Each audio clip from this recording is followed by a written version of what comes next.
Well,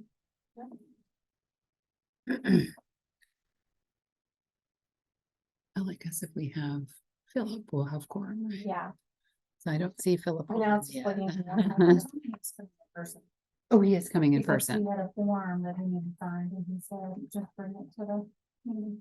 Okay, perfect. Well, and as long as he would be here when we go over anything vote wise, that's Yep, where we would. we be. just need to So go we with the could votes. probably potentially get started. Yeah, so we can start slow. Hello, everybody. Welcome. It is August 15th, and we are all excited because our kids are back in school and we're having a moment to ourselves in some cases, or we are also as teachers and staff, obviously very busy settling in to the first week of school. Congratulations on the car line being open with the Fuller's Cross. It deserves an immediate clap. It was so exciting to drive in there. Very smooth. So that was great. Just a little bit of quick information since we may have some new parents on the call. I'm also going to just double check. Is everyone hearing us okay? Kind of some general thumbs up. What about me? Can you hear me? Do I need to be louder? Yeah. Do we hear Stacy when Can you she's hear me speaking? here? Yeah. Is that a good or louder, Nicole? Oh, good. Okay. Thank you. I saw it go up. I'm like, oh, I need to be louder. Okay. Okay, cool. Yeah, just a couple things. Welcome to the Board of Directors meeting, the first one of this particular school year. We do meet and have been meeting in this hybrid format here for a bit of time now, and so trying to offer accessibility to everyone, whether you're coming in Zoom. I know we have 2 members of the public here with us in the room, so always welcome here at the school as well. So yeah, we have lots to talk about tonight. For those of you wondering more about the agenda, hopefully you got a notice on Parent Square, which we do like to send those notices out when we have our meetings, as well as the official notice of our meetings is always posted on the school calendar, which you can see in Parent Square. Some of you, it is a Google Calendar, so some of you may even have that calendar added into your own Google Calendars, which is a best practice. So be sure to keep up with everything board related by checking the calendar. We do post committee meetings there, as well as our regular monthly meetings. So this is one of our regular monthly meetings. And on occasion, we'll have other special topic meetings or things like that, but those will always be posted so that we can have public attendance. Our meetings are always public, and we welcome our public to come. So to that end, hi, I'm Kristen Chase. I'm the board secretary, so I get the joy of facilitating this meeting and moving us along. And I do want to do a shout out to Marissa, who covered for me last week or last month. Sorry, last week. I don't know, time is flying. And took notes and all of that while I was away for vacation. So shout out there. So that actually is one of our board goals for this year, is cross training and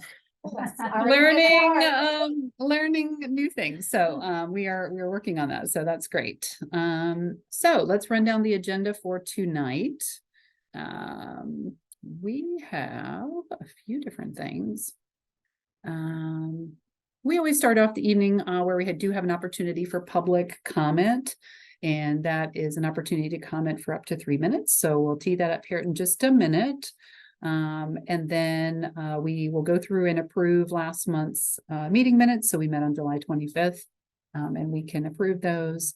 Again, for those of you looking to follow along on the agenda, you can go to that Board Docs site. Board Docs is our place and repository for all of our board related information, and you can navigate out there at any time, and that's where we keep our agendas and our minutes from prior meetings. Just so you know, what we do with our minutes is we approve them at a meeting and then they get posted. So we're usually about 1 month out from posting those minutes because we do have to approve those at each of the meetings. So then they'll be released and posted and available for you. We also record our meetings, and thanks to Stephen Oates. I know he's on the call. He does his IT magic of making these videos very beautiful and very nice to watch, easy to watch on YouTube, on your phone, when you're doing who knows what, but makes it again accessible for you to go back and watch these meetings if you do not get to attend. So you can go back into previous meetings and you can click the little video icon and get to watch any past meetings that have a video recording. So we'll go through and approve the July 25th minutes.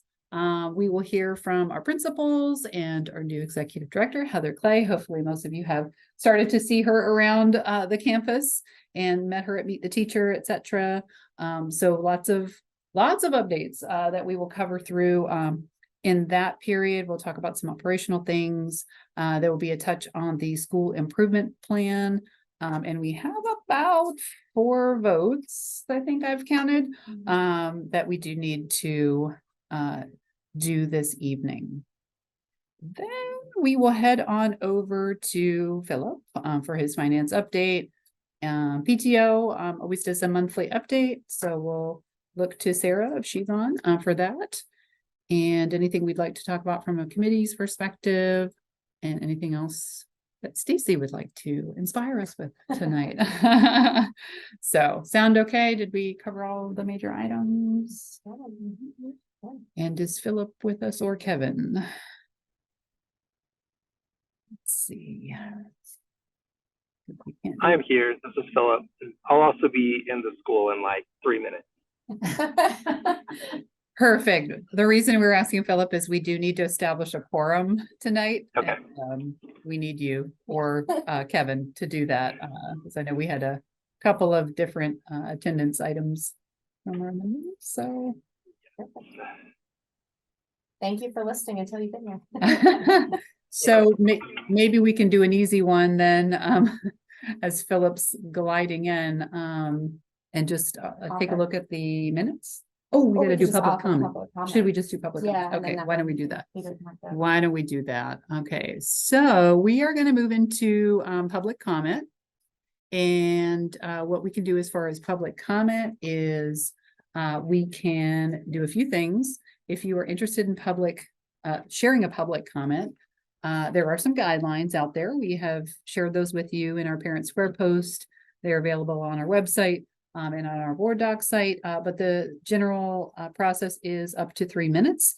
You can share about anything related to the meeting topics that have been presented as part of the agenda. We have also updated the guidelines, so we can also, we wanted to clarify that at any point we can decide to additionally open up for public comment at any point in the meeting. That's at the board's discretion. For example, if we were having a discussion about a topic and prior to a vote, if we decided to open up for public comment, we could certainly do that again at any point in the meeting. However, this is our standard opportunity that we always offer at the beginning of the meeting, which is just a general open public comment about this meeting and related topics. So hopefully I captured that okay. So I will check first with our 2 public members in the room and see anything there. Okay. So then I'm going to look over at online, and if you could type your name into the chat, or you can raise your hand and I will scroll through to look for any hands that might pop up. So hi, welcome, come on in.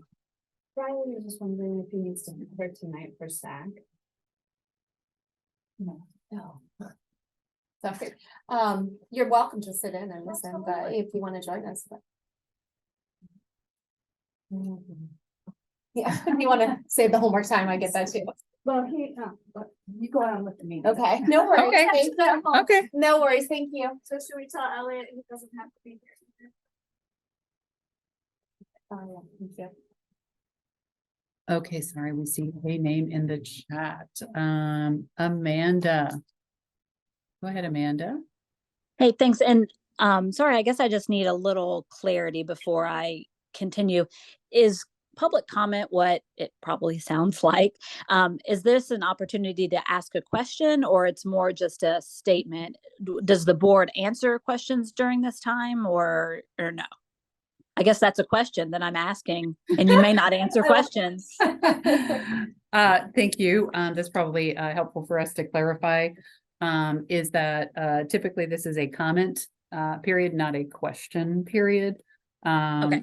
That being said, if you want to state a question and leave it out there, and then perhaps at some point we may consider speaking to it, but it is not a Q&A back and forth Mhm. period, if that helps. So. Gotcha. And does it need to be related, any comment related to the agenda topics? Yes. Mhm. Mhm. Gotcha. Okay, then I will refrain. Okay. Thank you for asking for clarification. Yes, and just to clarify, if you want to reach out to the executive director, Heather Clay, at any time, please send her an email or reach out if there's ever anything that you want to discuss around the school that is not listed on the agenda for review. So, Thank you. absolutely. Just one other related item is that sometimes we've received comments emailed for, again, folks who may not be able to attend. I'm always happy to read out a public comment for anyone who wants me to do that. So But they can't be anonymous. They have to correct. have- Correct. I need to know who it's from, and I would need to receive it probably at least 15 minutes prior to the meeting. So. Okay, and anybody else, please drop your name in the chat.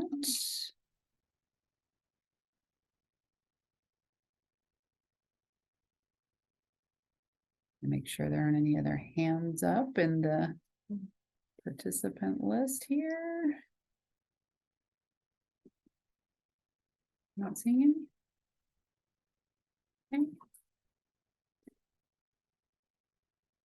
Going once. Going twice. Okay. Thank you. All right, so hi Philip, thanks for joining. We are now going to move on to a quick and easy vote, hopefully, which is to look at our meeting minutes and knock those out. So again, kudos to Marissa for some wonderful meeting minutes captured. And those have been saved down into the board docs now. So any questions about the July 25th meeting minutes? Did a nice job capturing everything, even what we needed to do for me to teach her, so I appreciate it. I eared on more detail than Yeah. necessary. That's good. Yeah, this would have not been my update, so I appreciate you. Love the detail. Looks good. Any other questions? Since there's only 4 of us, I'll make a motion to approve the July meeting minutes as written. 1 second. All in favor? Aye. Any opposed? That motion carries. Meeting minutes approved. Thank you. Public, this means we will go back after this meeting and release them so that you may review them, so. Okay. All right. Okay, we're gonna turn it right to Heather for many Alright. updates. So we're gonna start with construction.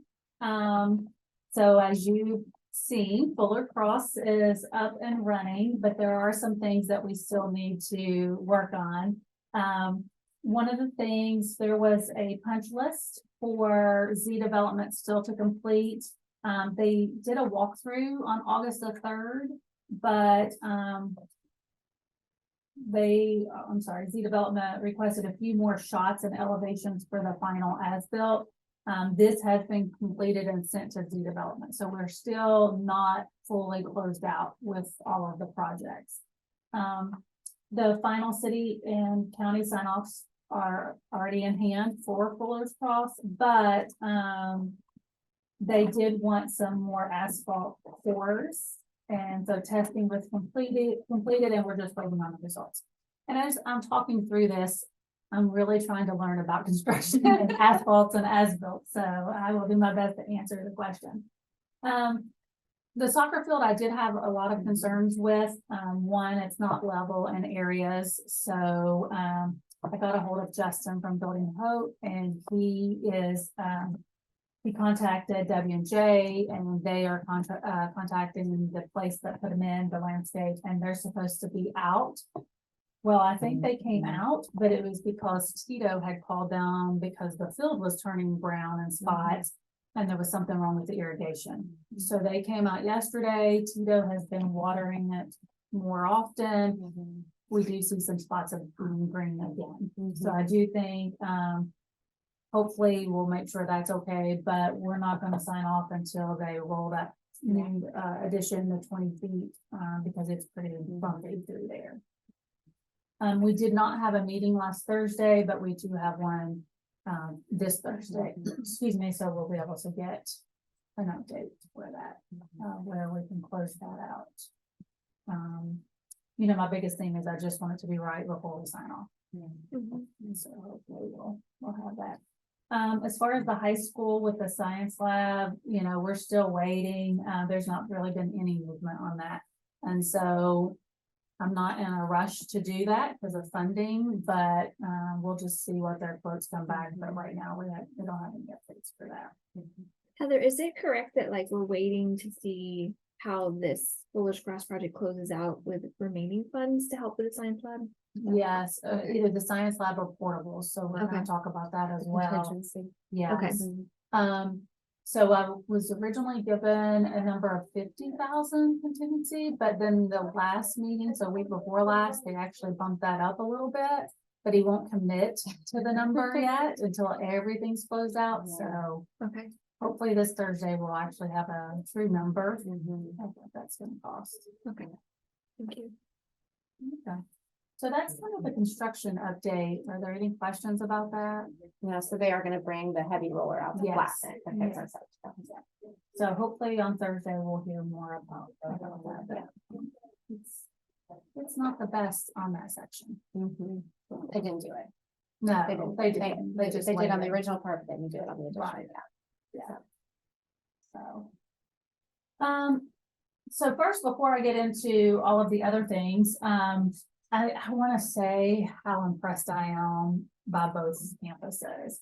I had an opportunity to do a full walkthrough here. Still got to get into the rest of the classrooms at the high school, but it's just really amazing. You know, I've been in a lot of public school districts for a while, and just how excited the students are, but our staff.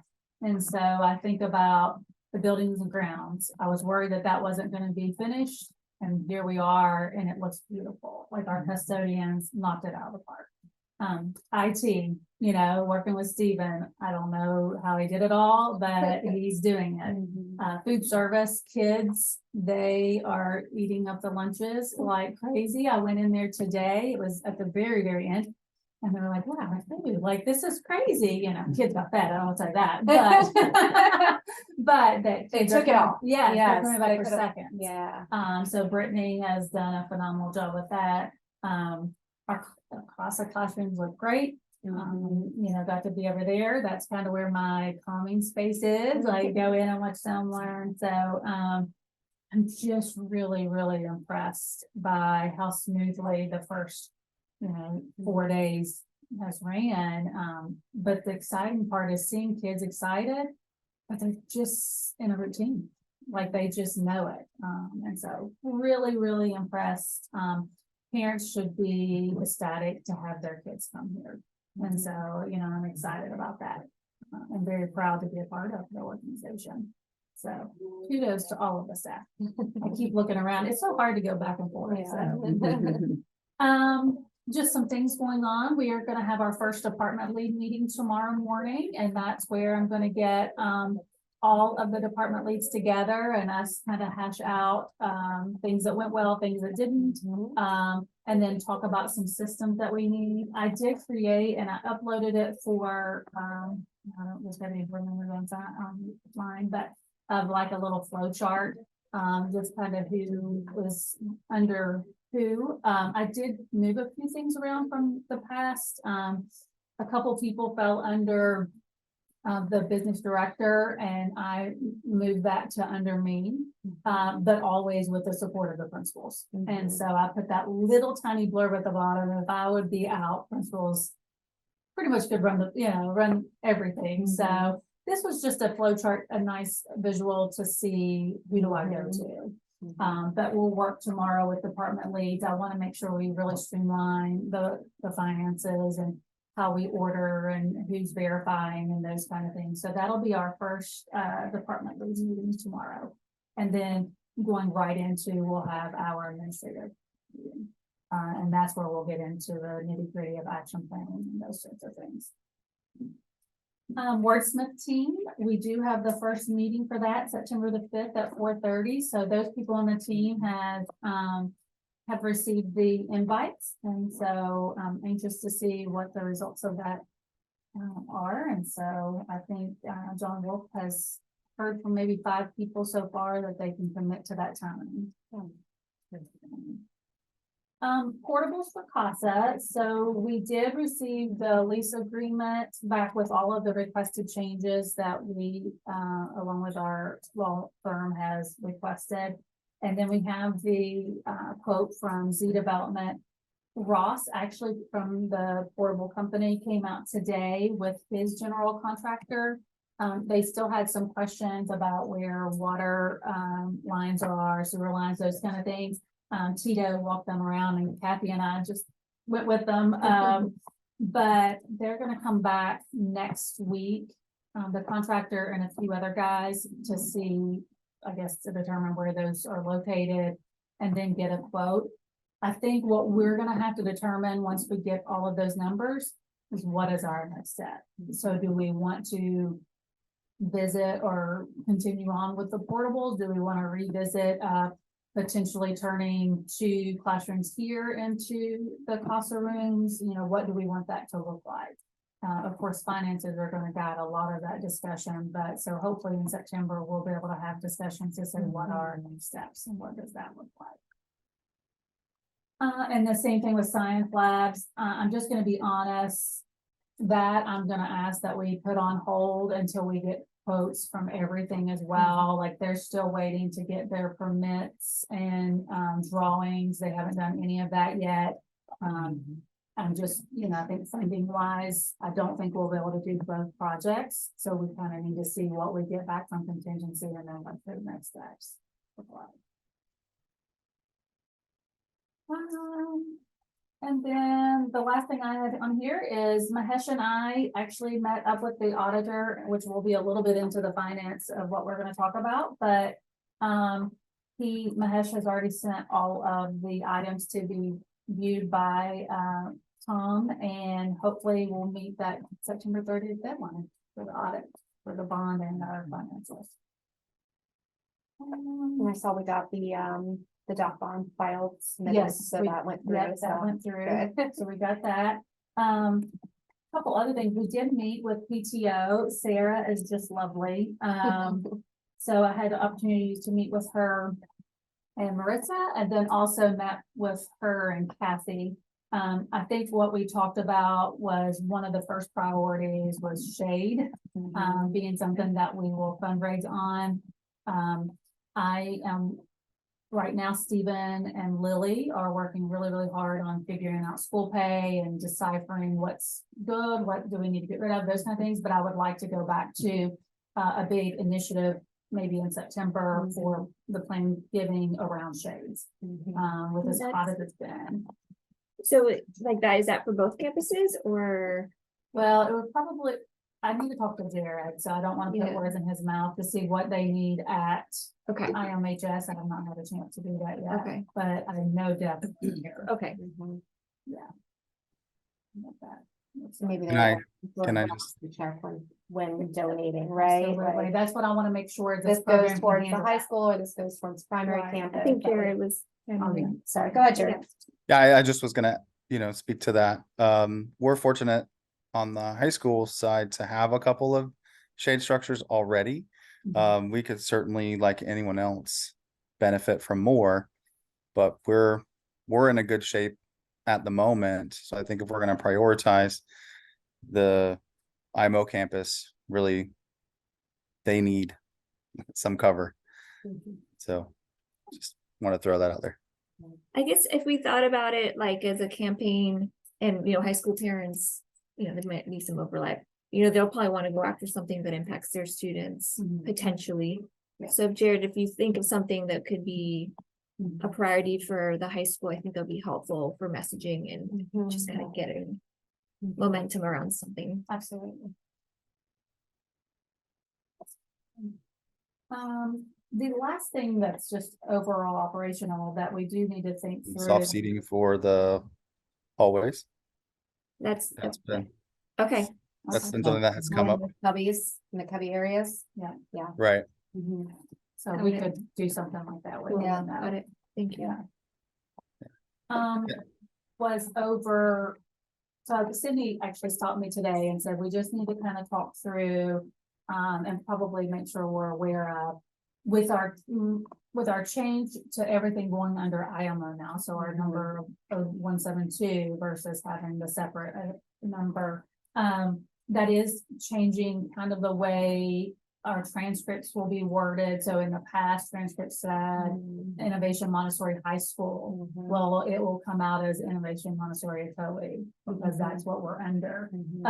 It's something that we can put out to make sure that it, when students are applying for colleges and they understand it's the same place. So if you have a senior who for 3 years on their transcript is going to say high school, but this year, I don't think that's going to be as big of a deal.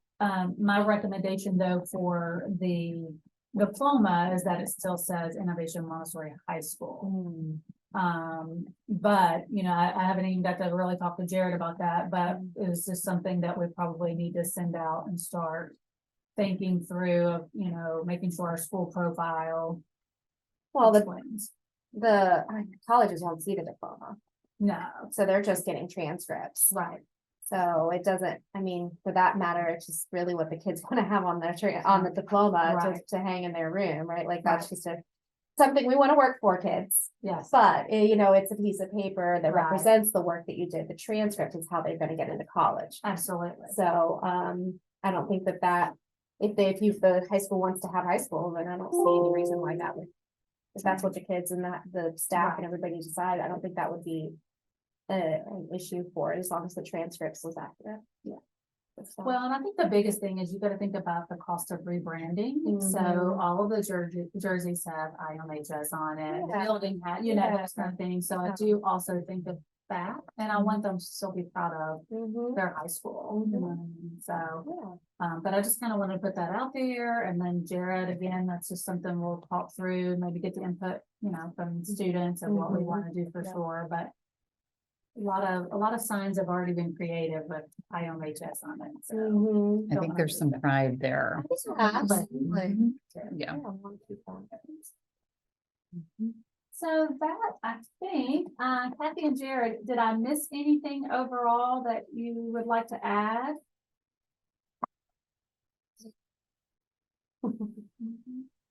No, you hit all the high points, Heather. Just, huge gratitude for all our staff and everyone to get the year off to a good start. It really feels really good this year.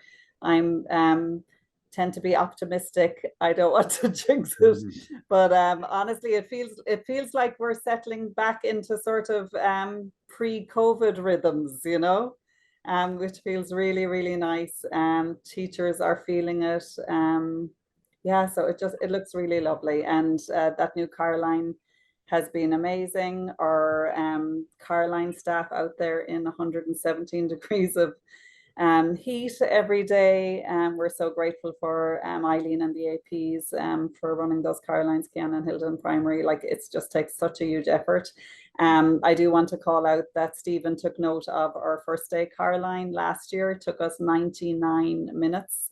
And I think we were around about 50 on the first day this year. So that's made a huge difference. And of course, getting the car line done quickly impacts so much, like the traffic on Lakewood, the parents' time sitting in their cars, the children hanging around, and the teachers' ability to have some planning and wrap up at the end of their day. So so much is impacted. So just very, very grateful that that is going well. And a huge shout out to our parents too for reading the stuff we're sending, because we've been sending an awful lot. Because it doesn't matter how many wonderful plans we lay, if our parents don't read the information, then it's for no purpose at all. So thanks to all our parents for reading all that stuff. It's important and it's very helpful. I just wanted to second what Heather said about just kind of the atmosphere in the classrooms. I had a chance to visit both middle school and high school classes today, and there was just this sense of peace. The students were working, they were focused, concentrating. I had a chance to talk with a couple of the middle school teachers and was just asking them, you know, how does this year feel in comparison to last year? Last year in middle school, had a lot of concerning behaviors, and the teachers had to spend a lot of time redirecting behaviors.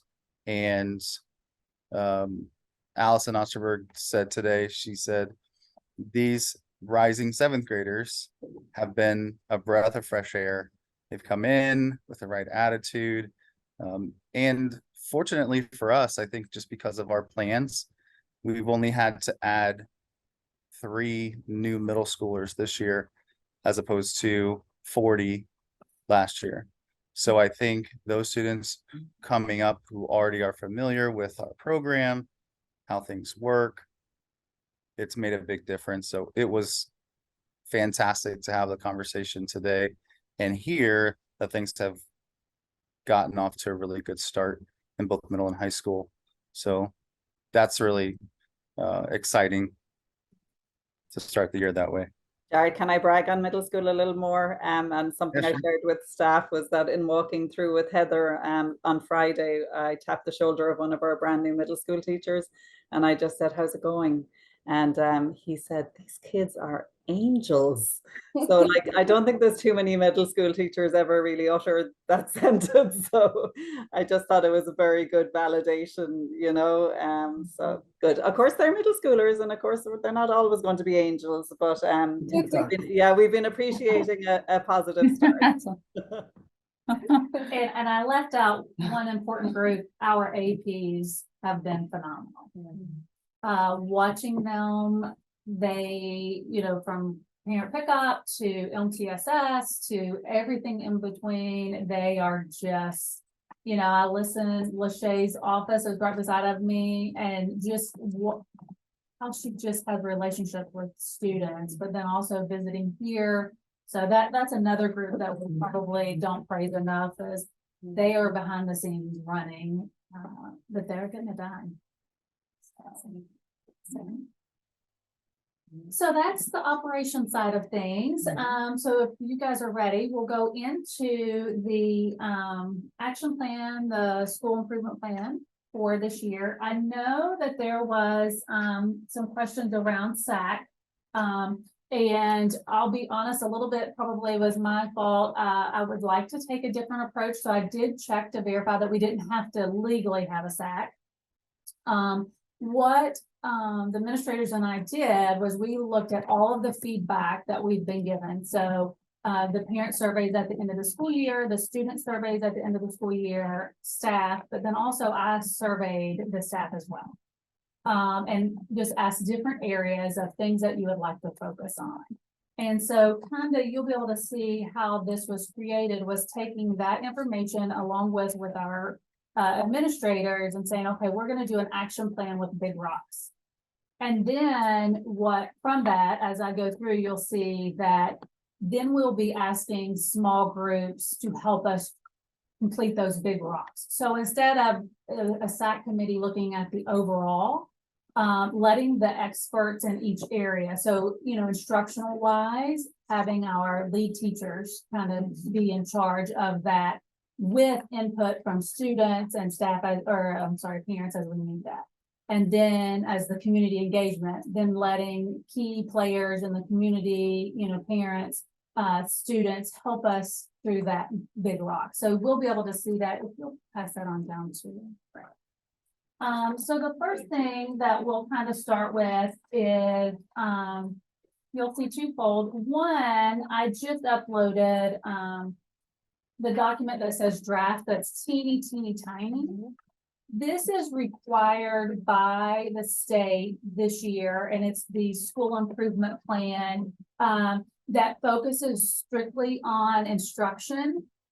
Because we were identified as an ATSI school. So, it's a targeted school, but it's only because of one area. And unfortunately, we were 1 percentage point away from our students with a disability performing, meeting their goal. So that classified us, this is year 3 of that. So that classified us as an ATSI school. So we had to complete the school improvement. So I'm just showing you this because you're gonna actually see it in the nicer document that I uploaded where it lays out the actual action plan. But this has all of the information. Some of this was auto-populated. Some of it I put in, you can see on page 2, I highlighted. That is an area of concern that I flagged. That's our early warning signs of students on ELA and math. So you'll see in just a minute that we've already started working through action plans to target that. So we have big rocks for that. So again, this is teeny. I could not figure out how to print it larger. I think it's once it's finally submitted, I can do it. But so everything you'll see in here, we're actually going to talk about already. And Heather, just a quick, as this plan gets finalized, would it be something we would want to make available to the public? Absolutely, this It will will be. has to be. It has to. It has to be. Yes, Okay, I yes. wanted to clarify that. Yes, There is a absolutely. question The that came public through on that. will be too. able to see this. Yeah. There's 2 required components, one being around why we are targeted, which Right. again was a student with disability, and the other was teacher engagement and retention. Those are 2 state required for a school to have. Okay, And so What's the that's, engagement and retention one? we can make it however we want. But what was it that we were targeted for? So the only part that when you're filling out a school improvement plan is your targeted area, which ours was students with a disability. Yeah. But when you're filling out a plan, they automatically make you have number 2, which is the focus on teacher retention. So they kind of go together. Not because that was identified as an issue. No, Okay. no, it's just Okay. something that they require. I guess the state of Florida. Was the disability one something that was identified? Yes, that is Okay. why we are ATSI. So I remember that. Yes. and So- can you restate that? I'm sorry, about the student disability, like, So I you, just they want give to you a understand. growth score. okay, yeah. And so the target was 40%. Yep, And ours, we measured at 39%. Okay. So we are 1 percentage point away from meeting that target. got it. Okay, And that's growth with students with a disability. Well, that's how students with a disability perform versus students with a non-disabled. so the difference between Yeah, those well, two. they make a fancy calculation, but yes. Okay, Yeah. So okay. This is a little 40% different. so- Is better than 39%. Yes. Okay. Yeah, we want that even Bigger. And what does that represent then? How many have met level 3 and 4, if I'm not Okay. mistaken? Mhm. It's not a relationship between the 2 groups. No, Okay, No. that's what I was. yes, Seemed like a smaller number would be better. yeah, I know. it. Yeah, not a gap. Okay. You'll see, I did actually Kathy and Jared did this, it's just a spreadsheet of data as compared to years past, but I want to preface it with this. This is a different test compared to years past. So they changed the test, so you really can't compare last year's data. So the 2022 data to the 2023 because they're completely different assessments. But they still gave us a score. So you'll see under ELA, it says 59% for our school for grades 3 through 8. Now that looks like a huge drop from 2022 because we were at 65%, but again, it's a different assessment. So I can't say that it was a huge drop because I don't know. I don't have a growth score to see, what that is. Well, I can see that we're above the district and above the state, Absolutely. so that's where, we need to be comparing Absolutely. ourselves right now, yeah. It's because of the change to fast testing Yes, last year, it's a that's. brand new Yes. Okay. Yeah. benchmark test, yeah. Absolutely. So we are above the district and the state in both of those areas in ELA. Which, is a great thing to be. Kathy and Jared worked on the gains, so these are our numbers, these aren't official numbers, so they looked at how students performed on the progress monitoring 1 compared to 3 and looked at those gains. Because again, we don't really have data to compare. So it looks like 74% of our students in grades 3 through 8 made gains from the PM1 in the fall of last year to spring of this year, which is great. Yeah. And then the same thing, you can see the lowest 25 percentiles. So they took the lowest, they ranked them out, the lowest 25% of our students that performed grew 70%. So, Good. math is still something, I think it was identified before that, we're gonna continue to work on. But again, you can see there, 75% of our students grew from PM1 to PM3. Let's say it's nice to see that we're making gains both in ELA and math Mhm. on districts. Mhm. ELA, we're making it even further above them. Right. Math, we're Mhm. closer to them than what we were in 2022. Right. Science and social studies, I don't have that data yet. I'm sure it's out there, but my main focus is going to be math and ELA. Science and social studies is extremely important, but I really think if they can read and they understand math, those other two will come naturally for that. Then you can see again for the high school 9 through 12, again, our ELA achievement is well above the district and state. And then 63% of our students grew in the area of ELA. And then the same thing with math, our high school outperformed the district and the state quite a bit. So. It's good to see the gains in the lowest percentile too, the lowest quartile there, that's good to see, especially the high school math came up quite a bit. Right. So that's good there, even though it was already well above district. Right. Absolutely. So that's just some raw data that you all can see. So the next thing that you have, and you have the actual full spreadsheet, I just printed a snapshot, but you can uploaded it. We have the big ideas. I think we talked about that. So on this. Did you hand that? It's in the board doc. Oh, I'm sorry. I guess I didn't think it. Oh, okay. Sorry. That's okay. Yeah. We go to- It's an Excel sheet in the board doc. Sorry. Okay. So I just did a quick snapshot. You'll be able to see, we have our big ideas. So we have, the first one is high, quality instruction. And then our second one is safe and healthy, culture. And then our third one is communication and community engagement. So looking at all the surveys that was completed by all the stakeholders, those were the areas that we felt like would be the biggest, focus that we would need to focus on. Then within that, we talked about, so big idea 1 under high quality instruction, our big rock is closing the achievement gap for our ESE students and then our MTSS program, which is often referred to as RTI. So that will be for academics. For the safe and healthy culture, we're going to look at MTSS in the area of behavior.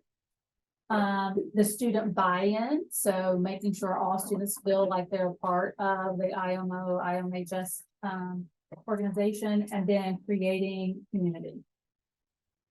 And then the last one for community engagement would be parent engagement, website, and the merges. So that was the focus.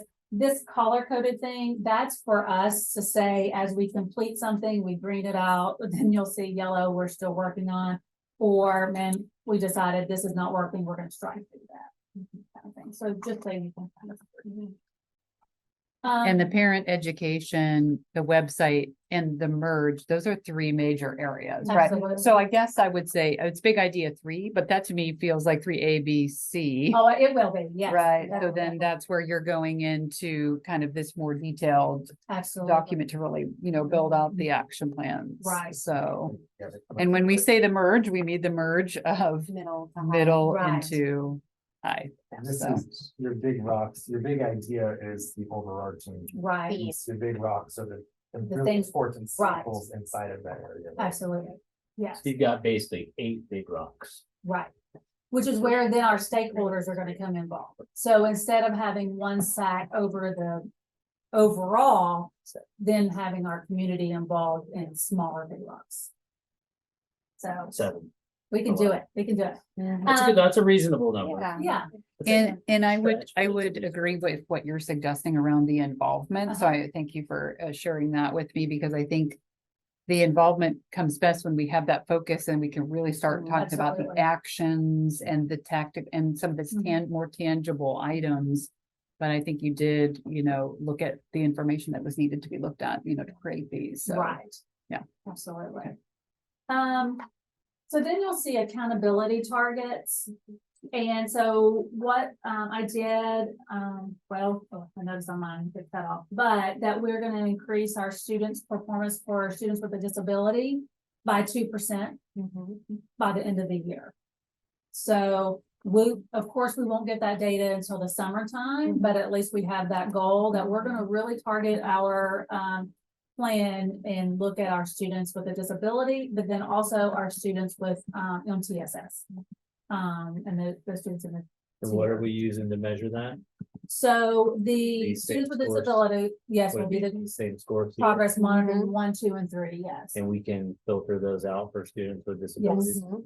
Yes. And we can track, like they'll know, Oh, yeah. like at each different, the feedback is fast now. Absolutely. And honestly, we should never be surprised at what our test scores are gonna be. Yeah. Because if you think about Montessori, the foundation is through observation and feedback. So we should know early on through our teachers' observations and feedback that how they're performing. Mhm. Right. Yeah. And when I talk about test scores, I want to make it very clear, that's not the only thing that I care about.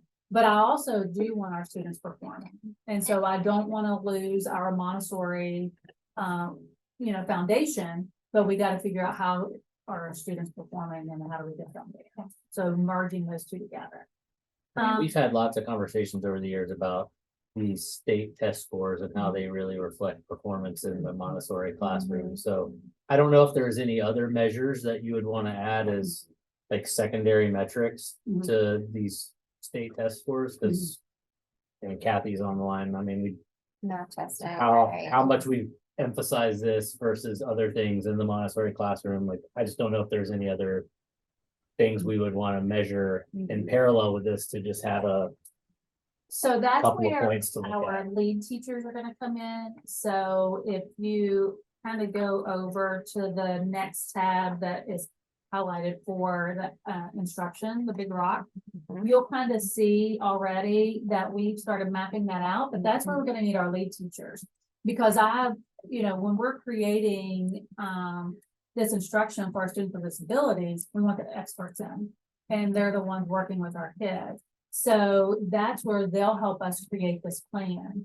That by the end, we'll know if we met that target based off of the test score, but what are we gonna measure throughout each time?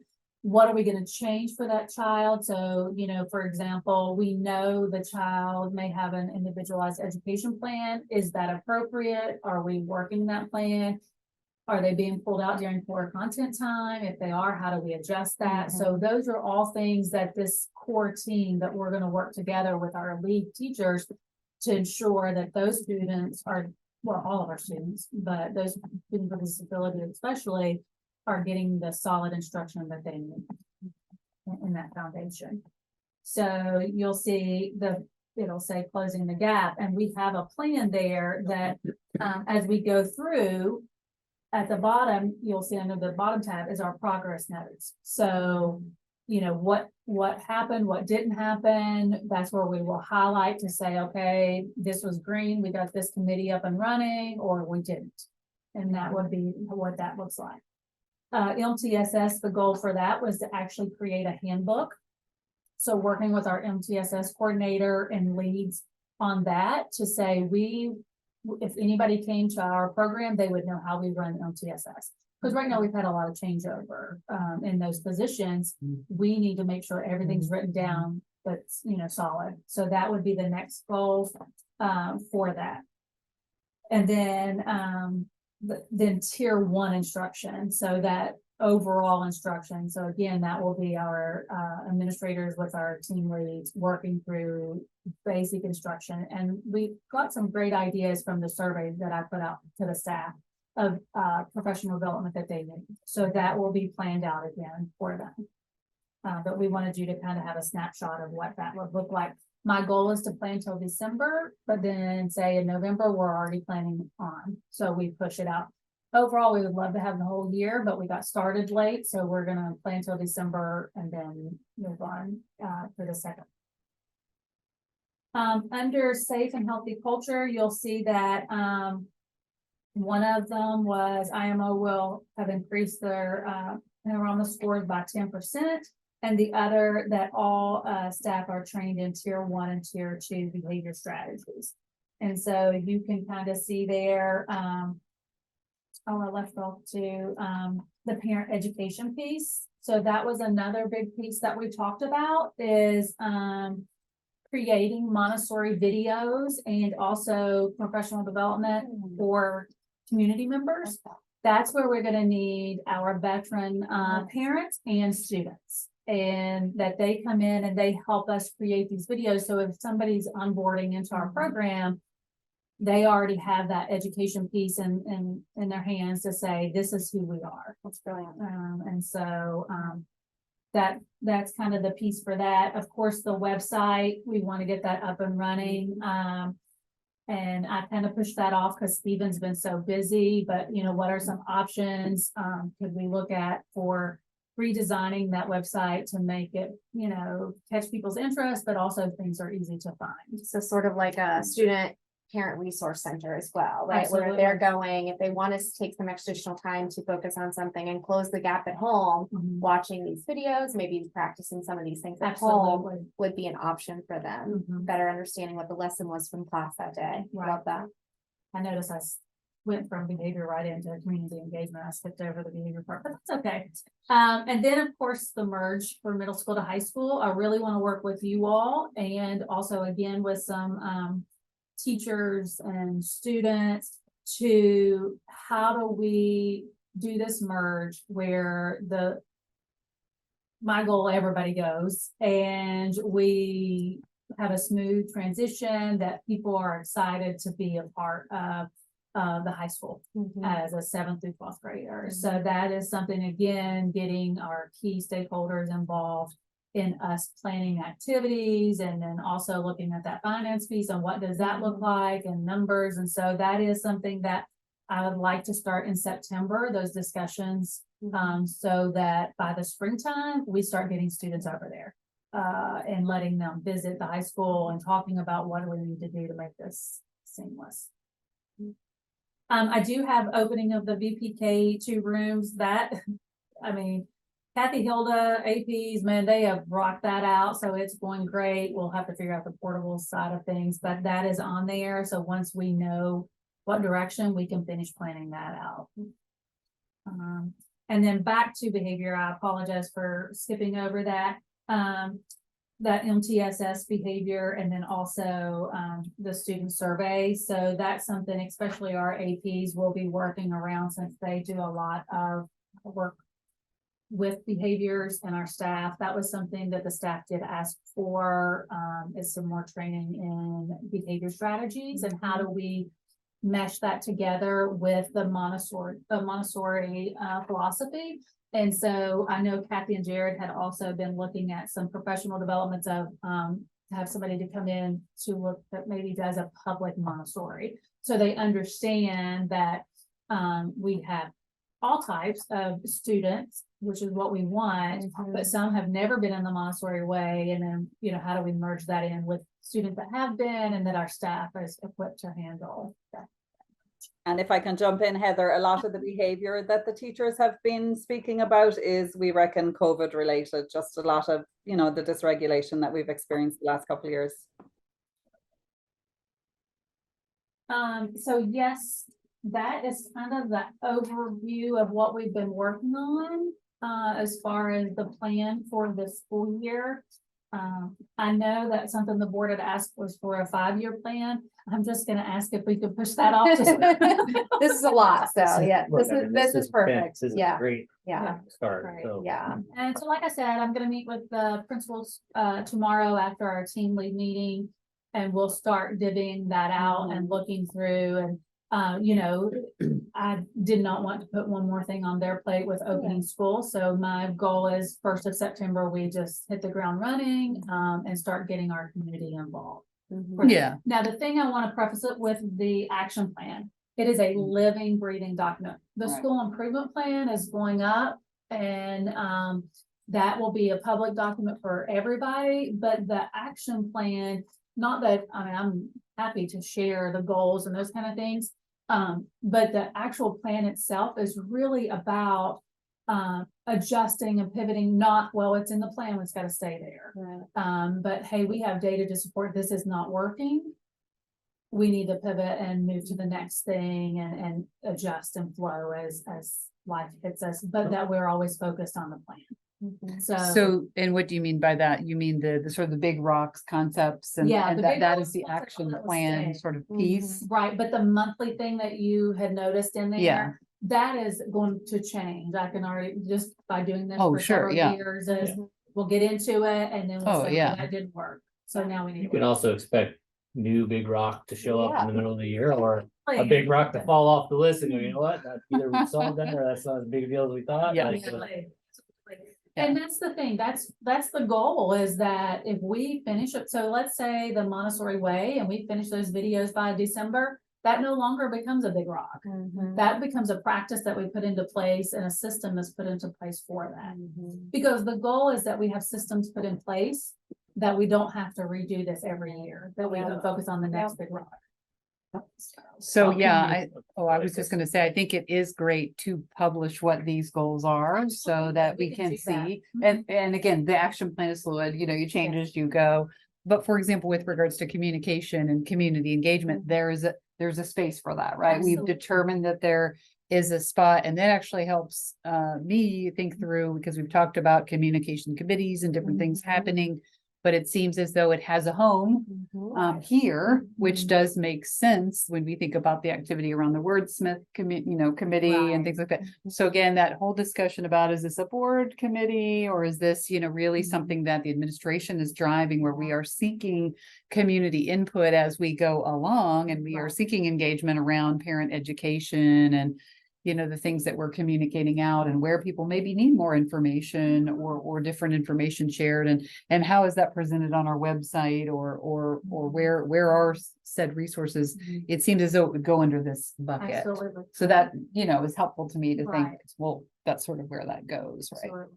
Yeah. I really want to be as transparent as possible, but I also don't ever want to sacrifice. So for example, on the instruction piece, that's our educational experts. So I would be glad to share that with whoever, but at the end of the day, I have professionals here that I want to make sure. But definitely on the community piece, all of it, we need the community to tell us what we're lacking in so that we can improve, or what we're doing great in. So we don't. So we can work on continue. it. Absolutely. So, but I definitely will, I can put together a document and ask Stephen to post that, maybe just under a copy of, like, a link to our school improvement plan once that. It Yeah. has to be approved by OCPS as well, and then the state, but once that, I don't think it's due, it won't be official until October, that other document. But we can definitely add a link for that, but would not mind at all to have the goals and our big rocks. posted That would be there. great. Yeah, yeah. The state Mhm. publishes all of everybody's SIPs every year too, so, and that's on the DOE's website. Right. How can we integrate this document into this meeting on a regular basis so that this becomes something that, you're reporting on an update every month, because, and I frankly, it aligns really well with how you've lined it out, Yeah, with it monthly activities, and Right. totally get that things are gonna shift and move, and that's fine, but there's at least looking across these three key areas, enough content to provide an update on a monthly basis. I think that would be great. And I think the other thing that would be valuable for me is if we could, just maybe roll up some tracking of the actions. Hey, we've got, 25 actions that we're taking across 3 areas. How are we progressing throughout the year? So that at the end of the year, you've got some ability to say, hey, we achieved 100% success on that, 75, 50. Linking it in the border, like your Yeah. weekly update, if you just link this, but the working document, but don't give us editing rights. Like, don't let us touch it and Yeah. mess it up, Absolutely. right? But viewer rights. Yeah. Well, Not to that's, say I've ever done that before. I was gonna actually make that part of my monthly update. Yeah, I mean, Yeah. if we're not talking about these things every month, and Yeah, they're not as okay. important as we think they are, because they Right, would be but what I we could- talk about.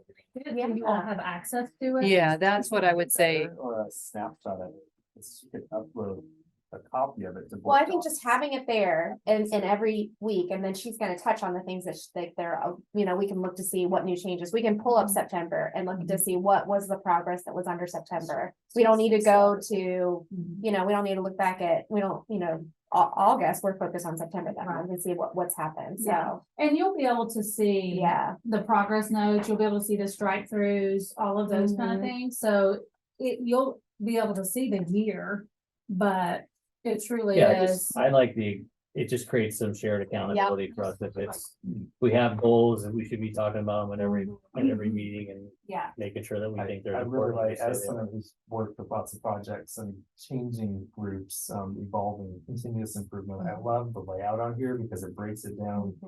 It takes the big picture straight down to being small enough for individuals to action the piece that they're talking about. Right.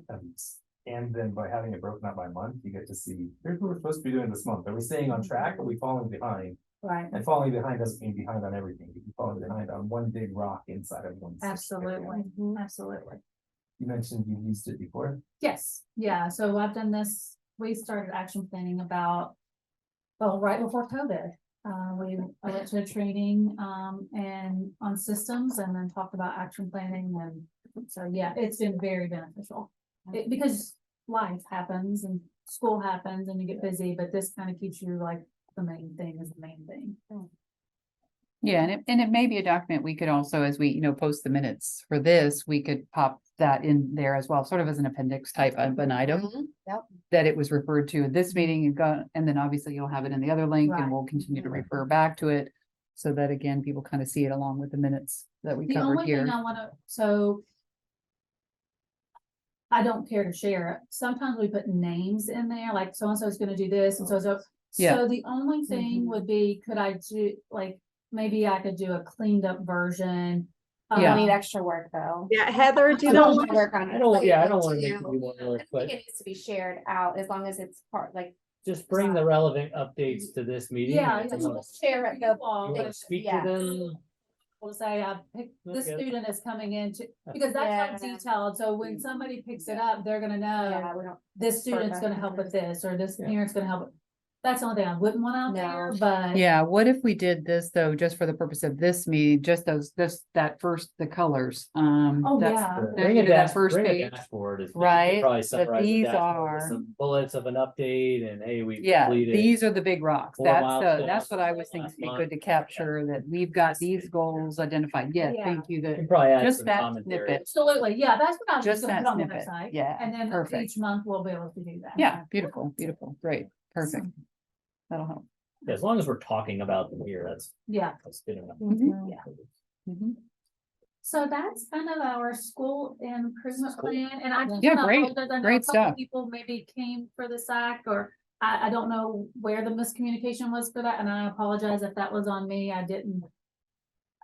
We didn't really put it out there as far as the individuals asking them to come, but maybe somebody did. So if you're out there and I'll take the blame. It was my fault. I didn't know. I'll do better next time, I promise. Okay, so then let's see, what are we moving on to here? Want to move on to some votes to do? Sure. So I know Jared, this first one is kind of you. Oh wait, before we do that, I was gonna let Jared and Kathy talk about numbers. Is that okay? Or do you want to do that during finance? About student Enrollment numbers. Do you want that now or finance?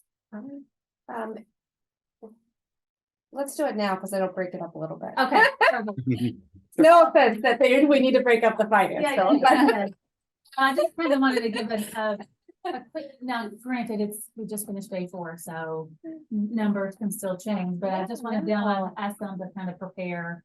So whoever wants to go first, if you'll just kind of share where you're at on the numbers. I can go. So we're mostly good. I'm looking at pre-K through 6th grade, of course. Let me see, openings. I've got, hang on. I think where I have most openings right now is in our 3-year-old program. We had a few withdrawals right before the start of school, all legitimate reasons, a divorce, a move, finances, a number of different things. So Hilda is currently working to fill those spots. I have got 1 opening in our VPK, and there's an interview scheduled for tomorrow that Hilda's got going. 4 at kindergarten, 2 registrations in process, so just 2 there.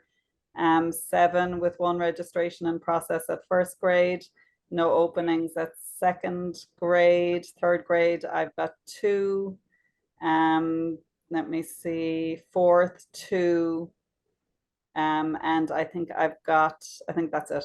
Yeah, I think I'm 1 over in 5th. So our registrars are working to fill those. These are mostly, much as we message parents to please let us know as early as they can about not coming. We have got cubbies labeled, and we're hearing from other schools. Could we please drop the child from our systems? And we haven't received a withdrawal from a parent. And then of course, some parents just have stuff crop up at the last minute. But the registrars, on top of all the other stuff that happens at the beginning of the year, are working hard on filling those spots. What is our total enrollment? Do you have that? No, I knew that earlier today, but I don't have it on the top of my head, Stacey. Okay, But we just did our warm body count, so it was there, but I can't Yeah. access it in the brain right now. How does those vacancies compare to previous years? Are these normal numbers? Pretty typical, with the exception being the 3-year-old program, Brett. Usually we're full, but I mean the good news is I've got 39 on the wait list for 3-year-olds. I've got 68 on the wait list for VPK, 56 for K, 33 for 1, 63 for 2, and so on. So it shouldn't be too hard to fill them. The 3-year-olds will be the one that I'll say Hilda will have to be diligent in filling those, because a lot of people will already have gotten a spot in another preschool at this stage. Yeah. So it was just bad luck that we lost those spots, but yeah, Hilda's on it. Cool. Thank you. We still have wait lists at that age, pretty deep, so. Say, what are our current wait lists looking like at this point now? You just said Yeah. 39. Yeah, 39 for 3, 68 for 4, 56 for kindergarten, 33 for 1st, 63 for 2nd, 60 for 3rd, 44 for 4th, 48 for 5th, and 104 for 6th grade. Wow. Yeah, that's a lot. Yeah, and my lovely assistant, Leanna Mubarak, just texted me that warm body count for K8 was 771 on day 1. We'll have our 2nd warm body count tomorrow, which is a terrible expression, but Yeah.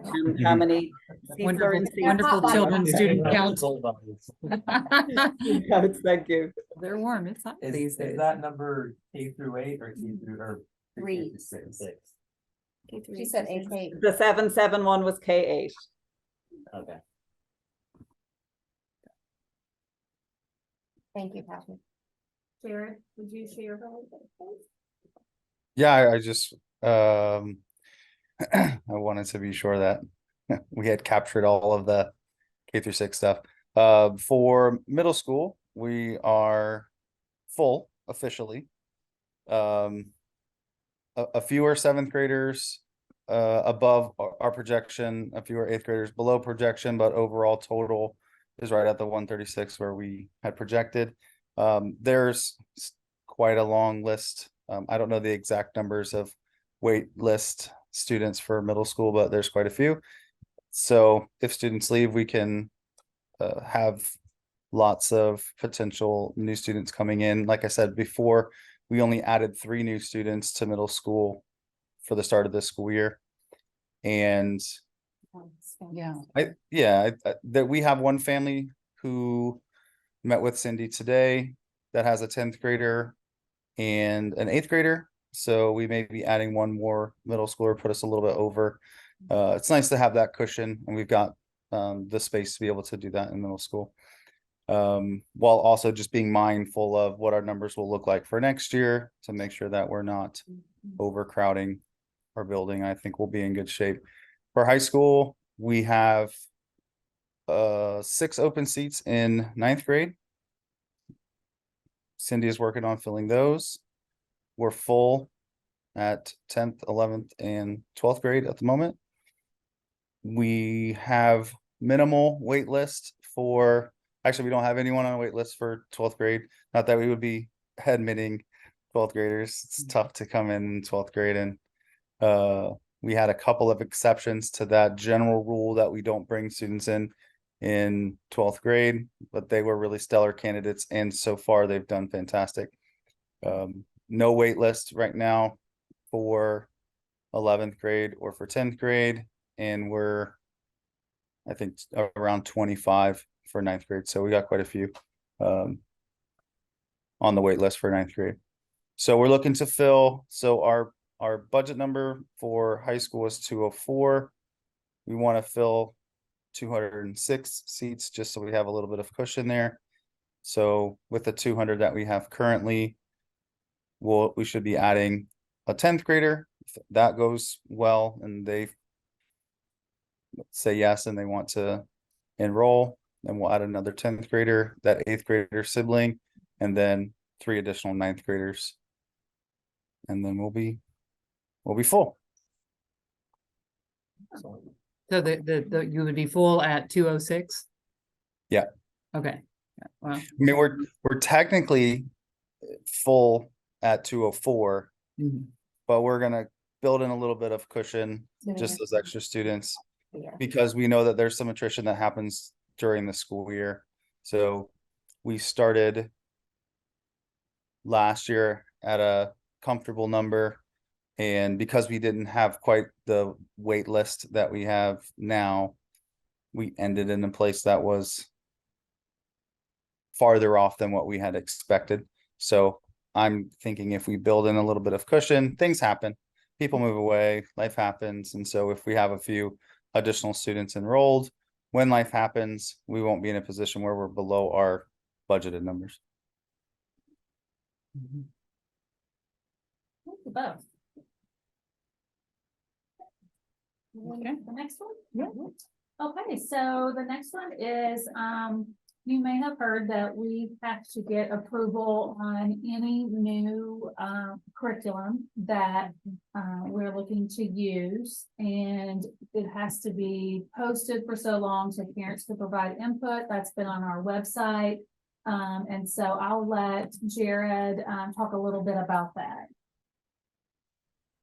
Yeah, so thanks to Lachey, she compiled that list after speaking with our teachers.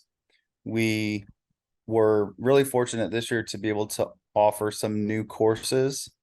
And so with those new courses required our teachers to look for some additional curriculum. So it's a pretty extensive list of mostly textbook items that our teachers wanted to use, particularly for science classes, but also for a few other courses as well. And so when we reached out to students to get student interest in courses, then we were able to add the additional courses. We created this list, and all of those resources on that list really are relevant for what the teachers are looking to do in their courses. And so yeah, we made it available for anyone who's interested on our website to take a look at that. We have copies of those resources, so if anyone is interested in looking through it and seeing, you know, what it says, the publishers that we use are publishers that have been approved from the DOE. So there's nothing that we're trying to include that wouldn't have been approved or potentially be approved by one of the district schools. Did any parents or guardians That's all. provide any feedback for any of these, Jared? Did anybody reach out? No, we didn't get any feedback. I did ask Ariel to look over the list too, to see if there's anything that she saw on there that was on any like restricted lists. And there wasn't. So Just to be clear, are we approving the courses being offered and the related textbooks? No, Just the text, just the curriculum being used. Just the texts? Mhm. Okay.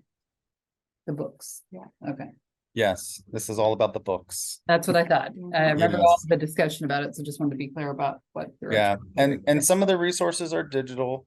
Most of them are hard copy books.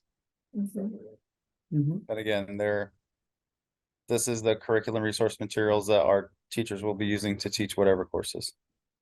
Okay, and so we've already gone through the posting period, accepted any feedback, and are at the point of just. Yeah, it's been on the website for over a month. I think it was posted beginning of July.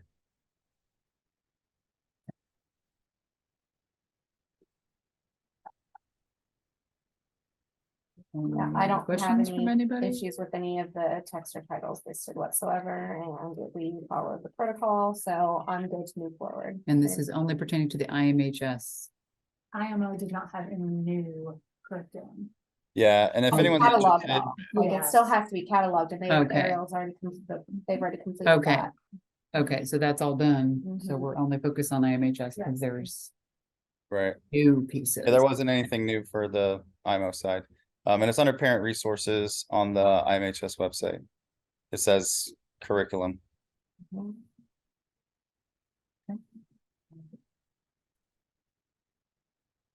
I know the hot buttons, and I don't see any of them on there, so I can go ahead. Okay, Go to your local library. Yeah, I mean, I'd make a motion to, put a motion on the floor to approve the curriculum for IMHS. Curriculum changes for IMHS as presented for the 23-24 school year. Second. that's the second. All in favor? Aye. Any opposed? No, motion carries. Curriculum is approved. Okay. And we will have a list posted on the website, also for IMO of all of Okay, the curriculum, so if so anybody wants to everybody see will that. have, yes. Okay. So we do have that, we'll just have to get it back. Okay. The next thing is something that you approve each year, it's the special magistrate, rule. You may see it on, I uploaded it, but just basically, it's the charter schools governing, board's obligations, around, parents who have some type of dispute or grievance, which we created the policy and approved last month, so we do have that. It is already up. Stephen has already put it in a digital format. We clarified with Kevin to ensure that a digital signature was okay. And so all of that is ready to go. So this is just pretty much saying that, we will cooperate with, the resolution procedures. Okay, So so I you're think- referring back to the grievance policy. from Yes, and last this is month. just the assurances that, that we have to follow. And so I'll just put this, once approved, I'll put it on Charter's link, so. Does this need board approval? Well, so that was the only thing, is that we approved it last year. I remember us having a discussion and just putting it on the agenda and approving it from last year. So I'm like, I don't know that we need to I was hoping that was okay. But I don't know that we need to approve it each year. Because there's not really any changes. I think only if there were changes to it will we need to approve it each year. I mean, I would think we approve the grievance policy, and so Yes. we have a policy in place, and you're just attesting here that you'd be signing this attesting that we're adhering to these Yes. rules. So I don't know what I would motion to adopt here, other than authorizing you to sign this, but did somebody tell us we need a board vote on it? No, that was me. Okay. Yeah. I don't remember ever voting on this, honestly. This was seemed new to me, the Thank God, I had magistrate to look thing. through my files. I don't even remember signing this one before, but Yeah. Yeah. I'm sure I did. Okay, well, I. Just because it's a governing boards instead of, Yeah. that's why I was just like, I say let's just motion for approval of the special magistrate as written and moving forward. If there's any changes, then we'll bring it back to the board to adjust in the future, but this should be good to, Yeah, does that make sense? yeah, I would maybe motion to authorize you to sign on behalf of the board, I guess. Okay, that works for me. Let's make that motion. So Yeah. who's, This is where who's Kevin earns motioning? his paycheck I know. every month, you know? You just made it, you're good, I heard it. Yeah. Okay, Brett just motioned to, Authorize. Stacy to. Or I would say board president. I would board take your name president, out. you should Board say your name president. right, so. Yeah. President So that way, moving forward, we're good. We don't have to do it again. to sign, Mhm. what is this The document special called? magistrate. The special for magistrate, OCPS. magistrate. For OCPS. That's it, right? Authorized you to sign. Yep. And was Okay. seconded, Yep, all in favor? Aye. Aye, any opposed? Motion carries. That was Okay. safe, I'm sorry, I say all that stuff. Fair enough. So the next policy that we're looking at is, I'm gonna let Jared explain, it was in a conversation that he and I had around some severe behavior students. And, what is the rule, as far as having a charter school and behavior, and then we also follow OCPS, and what does that look like? So we reached out to, a law firm and got some clarification. So this is the policy, so I'm gonna let Jared kind of explain through the policy. Alrighty, so I had touched base with Braxton with Honor Law Firm just to kind of get some feedback on maybe what some other schools had done when it came to discipline. What we have noticed is that with OCPS, sometimes there is a decision that happens, especially with the level 4 offenses, which are the highest level offenses. There are just some decisions that are made that don't necessarily align with kind of how we would address a situation, particularly in situations sometimes that we feel are pretty egregious. We've seen instances where OCPS did not recommend that a student be moved to an alternative setting, which we feel would have been an appropriate decision. So in talking to Braxton, he said, well, there are dismissal policies that charters can implement that would allow for a dismissal, even if having gone through that district DTM, which is the discipline team meeting process, where basically one of the representatives from the district conducts a meeting and makes a determination as to what type of consequence or what type of discipline is going to be applied for that situation. So to some extent, our hands were a bit tied in those situations. And also, there are some instances that are classified under the OCPS code of conduct that are level 3 that are still pretty severe. And so that policy basically gives us some discretion to be able to dismiss a student for serious behaviors that meet that specific criteria. And so in discussion with Heather and Kathy, we felt like it would be important for us to have something like that in place. Not that we would necessarily need to use it often or maybe ever, but it does provide some protections for us in the event there was a situation where OCPS did not recommend for a student to be placed at an alternative setting. And we collectively, as you know, the leadership team felt that that was a better route to go. Again, these would be those extreme, most serious types of offenses. And, you know, I'm thinking, you know, obviously, first and foremost about student safety and those things that could potentially put students or staff at risk. And just to add a little bit of perspective, just so for those who are not familiar, the district discipline team members, the ones who are conducting those meetings, are typically conducting between 7 and 10 a day. And so, you know, they kind of have a script and a particular protocol that they go through. And a lot of times the way things go are very much, or they seemed to be very much kind of just, this is standard operating procedure. So when we see this type of offense, here's how we handle it. Which we know is not necessarily how we like to approach behaviors on our end. So hopefully that made sense to everyone. And if you have questions, I'd be happy to. I do have a answer those question. questions. Jared, can you hear me okay? Yes. So I guess I want to better understand the interplay of this policy and the OCPS process. Like, we would still follow the OCPS policy, and if the process, and if it came back of like, oh, we don't agree with that, then this policy kicks in. Or I'm trying to connect how the interplay between the current state and where this policy fits in. Yeah, for sure.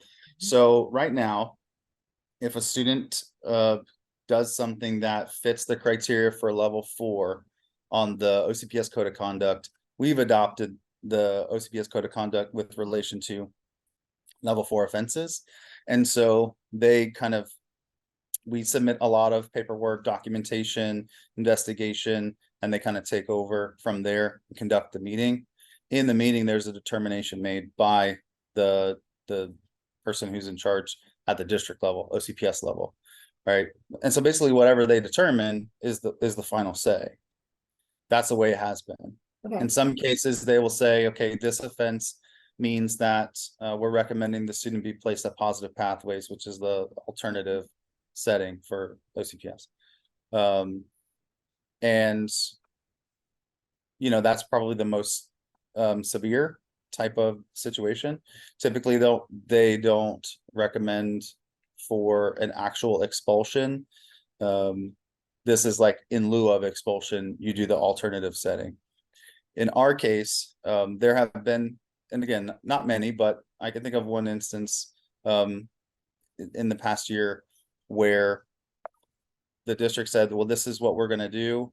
And it was a response, it was a consequence, but there were some serious concerns about that particular student, safety of others. And had we had a policy like this in place, we could have had the student dismissed, which would have been an added level of protection, because that's not what OCPS recommended. Okay, so would we, I guess we would, with approval of this policy, we just now follow this policy, or we would still, I guess. So for level 4s, we still have to go through the DTM process. Yeah. So that's required anytime. This would Yeah. come after that if there was So disagreement. this is with basically the like, result of what OCPS was telling us to do. Okay, so I look at it as a way to potentially remove a student that we feel could be a safety concern to our community based on whatever the behavior was that led to that level 4 offense, or some of the more egregious level 3 offenses. Can our students be placed in positive pathways? Like, is that an option for if They go ahead. if the and I wish I could remember the title for the district discipline team members. They have a specific title, but But that person can make that recommendation. Okay. So we didn't have very many level 4s last year. In the one that we had closest to the end of the school year last year on the high school side, a representative from Positive Pathways was in that meeting. And so that is something that the district can recommend. Area administrator, thank you, Leanna. That is something that the district can recommend. But I think, well, from my experience, that hasn't happened to any of the students. Yeah, with the charter all schools, I that mean, shit. like I saw it all the time in the public, right? Like, so I'm very familiar with that from like a public high school perspective, but I don't know how often that was recommended for a charter school when really we're not on their radar and they're not like, I mean, we're on their radar, but Sure. right, we're not the thorn in their side right now. We're the thorn in our own side kind of thing. Well, So, and yeah, when you're thinking too about like how much space is available, right, right? It's just like, okay, funding, well, yes, if we're not gonna recommend these kids from That would charter be my school there concern. because we have, I've got 5 other meetings today, and it could turn out that, 3 of those 5 end up being placements at Positive Pathways, so gonna preserve those seats. I don't know if that's exactly what they're thinking, yeah, but in my mind, having something like this is just that added layer of protection in the event that we had a really serious situation and we didn't really see the support of OCPS. And what's really tricky is even when we communicate, because I've talked to the APs about this, even when we've communicated to the area administrator those great concerns, and we said, hey, maybe it would be better for the student to be placed at an alternative setting. That's not always taken into consideration. And I think it's because they have like a very specific checklist or operating procedure that they have to go through in order to, and something has to rise to that level.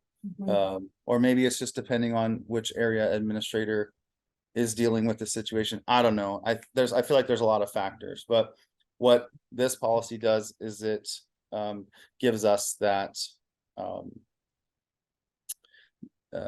that opportunity. So if OCPS says we're not gonna go that route, Just at you can odds. still say this is Yeah. a safety issue and we're gonna just miss the student. that's a good question. Like, would this put us at odds with OCPS? So if we have a situation, they come back and say, no, we recommend this. And then we come back and just say, okay, well, we're gonna dismiss them. Like, Well, what we does that get put through us the in? Process, like there's an appeals process. Yeah, I mean, they and could, all that. Right. assuming they But- go through that process and Right. either appeal and gets denied or they don't appeal, like, does that just send that case right back to Orange County now to deal with them? And they're like, No, If it can't be what the heck? rectified here, then it goes to the OCBS to be rectified, and if it yeah, can't be well, rectified, and then it has to go to the state to be rectified, so. yeah. So Brett, at the point where this policy would take, would come into play, it would be after the district had already made a determination. And so a lot of times they assign like a class or like a specific task that the student has to do in order to kind of make amends for whatever that situation was. So that will have already been assigned. That's something that the student would have to do in. So basically what happens is the student, if the level 4 is upheld, the student basically has on their record a recommendation for expulsion, but they have those other requirements that they have to do in order for that to be overlooked, I guess. I don't know if that's the right term, but it basically stays as a recommendation for expulsion to the OCPS school board until the student meets whatever that established requirement is. So if they got to go do like anger management class, or if they have to do something, maybe it was a drug offense or alcohol, something like that, have to do some kind of counseling program. Once they complete that, then that comes off of their record and it shows that they've fulfilled their requirements for that level 4. So if something like that were to happen, let's say, and the student was recommended to do one of those counseling courses or something like that, and we said, no, we really feel like it's better for the student to be dismissed, they would still be allowed to go and register at any other public school. They would just need to meet that requirement there. And then if they didn't, then the end result would be an They official would come back expulsion to us from anyways, if they didn't OCPS, meet the yeah. requirement. Yeah. Yeah, And I think I want to make it very clear to the public. There is no intention of trying to get rid of kids. Yeah. First of all, you'll see that students with a disability is off the table. off the Protected. table, Yeah. and issued all that kind of Mhm. stuff. But second of all, it would be just for severe Yeah, issues that we thought that we would put other students or staff upon. And they're spelled out here, right? yeah, I mean, like the level 4 Threes. offenses, you're talking about like arson, Yeah. Yes. battery, right? Like these are not like things that are, Yeah, it's not just because a student flipped a table, you know what I Right. mean? you had a bad. day. Yeah, Right. it's Right. truly the severe, Mhm. students. And at the front end, this is used by other charter schools. Yes, according to Right. Braxton. Did they give us this language, all this Mhm. language? Yeah, that came from Braxton. I filled in our name and in the specific offenses. But And everything else I'm- is, If I'm reading this right, Okay. any dismissal would basically have to come up to the board with Yes. their lengthy involved process, so it's not If like. they appeal. Only if they, I mean, I would So assume if they people would appeal. always appeal, but Yeah, only the appeals come in front of the board. because they didn't, I mean, like, the other thing to think about it is the confidentiality, because if they are appealing it, then they have to present their case, which means that student information is gonna In a be, public and it meeting. has So to that's be my a public question. If- meeting. I if mean, this- those It says sunshine we would still add that to applies. the agenda of the next governing board meeting, so I'm assuming that's done in the sunshine in a public Mhm, meeting. yes. yeah, Yep. Wouldn't go into an executive session. No, Or not allowed. it says it, yeah, you wouldn't Wow. want to. So- It says to maintain confidentiality, I think, around like potentially others that might be involved, right? Like you wouldn't, but the attorney or the representative for the family would have, a 10-minute and then it's kind of time to put their case, the school or the school has their 10-minute and their 5-minute rebuttal. We could do things like not having it on stage. Yeah. Things that's- that- Yeah, you would not record it, right? Like that would But just, that was the one, that was But the it's- other question I had about this, because it doesn't feel. Like that's an effective way, as if you're the aggrieved party to have to come in a public meeting and. Right. Appeal this in front of the board, like, so I don't know if it's worth, Heather, There, from what we've been told, the only time we are allowed to go into executive session is if there's a pending legal matter, like a lawsuit against us, we can discuss legal matters in a private setting, but I don't know. no, this This probably spells out doesn't fit specifically into that that. we may not go into an Does executive. it say that? Yes, Mhm. I think I just saw it. Okay, I I missed swear I just read it in there. Cause I went through that going, wow, this is, Um, okay, so as long as if it says that, then. let's see, I thought I just put that in does there. it feel fair to the. Impacted parties, but. Due to Florida Sunshine Law, all hearings related to a dismissal must be open to the public. Mhm. The governing board may not go into executive That's right. session to Ah. consider Like, an I know appeal it. under Florida law. mhm. I missed over that part. I mean. what However, the I'm governing hearing is board should that- be sensitive to the confidential nature of the Yes, information. right, So- and especially if there were There other it people is. involved, Or- right? Like, At present, we basically have no way to dismiss a student unless the CPS says yes, or right? mhm, So we need a policy in place if we Mhm. want to have it. Yeah. We can still use it very, very sparingly. yes, But it seems like it's more problematic to not have something available mhm. in case something comes up with anything. My take on it too is kind of what I touched on earlier, is that like. I don't know that positive pathways would be a recommendation for us, right? When it may, if it were a public school, if it was West Orange. It is, It it is, may be- Stacey. Oh, say that again? It is. It Our is, stu- Yeah, our students do get recommended to positive pathways. okay, well, that makes me feel a little bit better, that there's at least an alternative, but. I like the idea, I don't like the idea, because none of this would be positive, right? Like, we, don't like any of these ideas when you read through level 4 offenses. But I think that there does need to be if there's something where we're having a safety risk to our school, that we have a way of handling it. Yeah, we have a. we And have I a trust flag this and board to say make that yeah. decision, to be honest.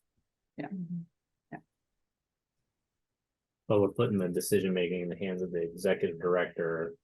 To make this decision, and then any appeal comes back to the board for We would Of have to the board. approve it. Yeah, we would have to have a quorum, Only on an appeal. only on an Right. appeal. Right. Yes, The executive director has the authority to yes, make this right. dismissal.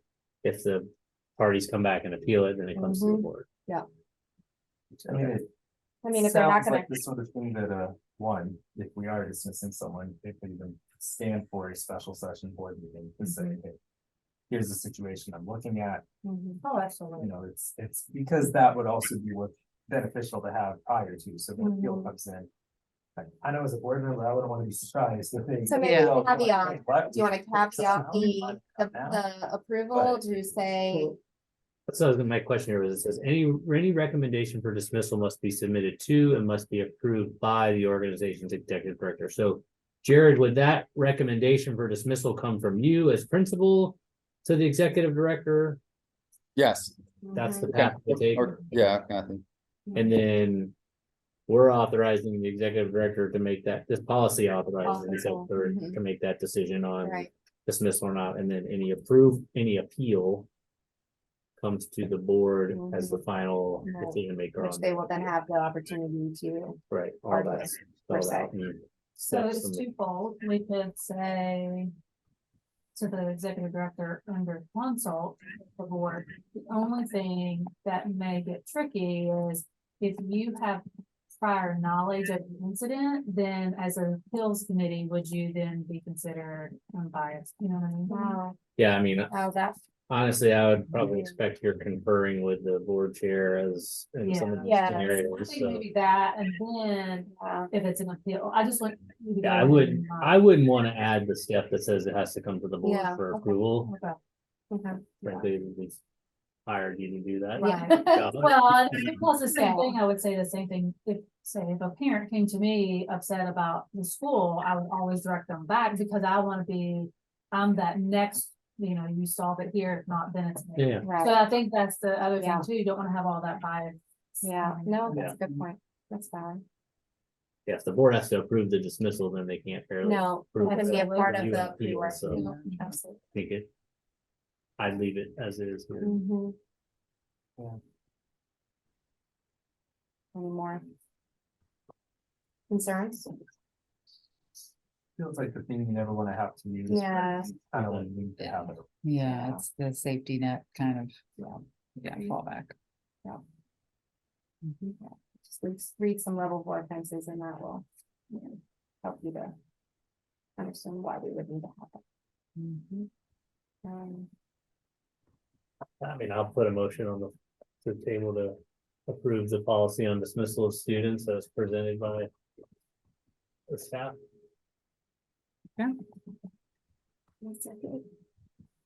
All in favor? Aye, Aye. any opposed? Motion carries. Okay, so the next one is also Jared.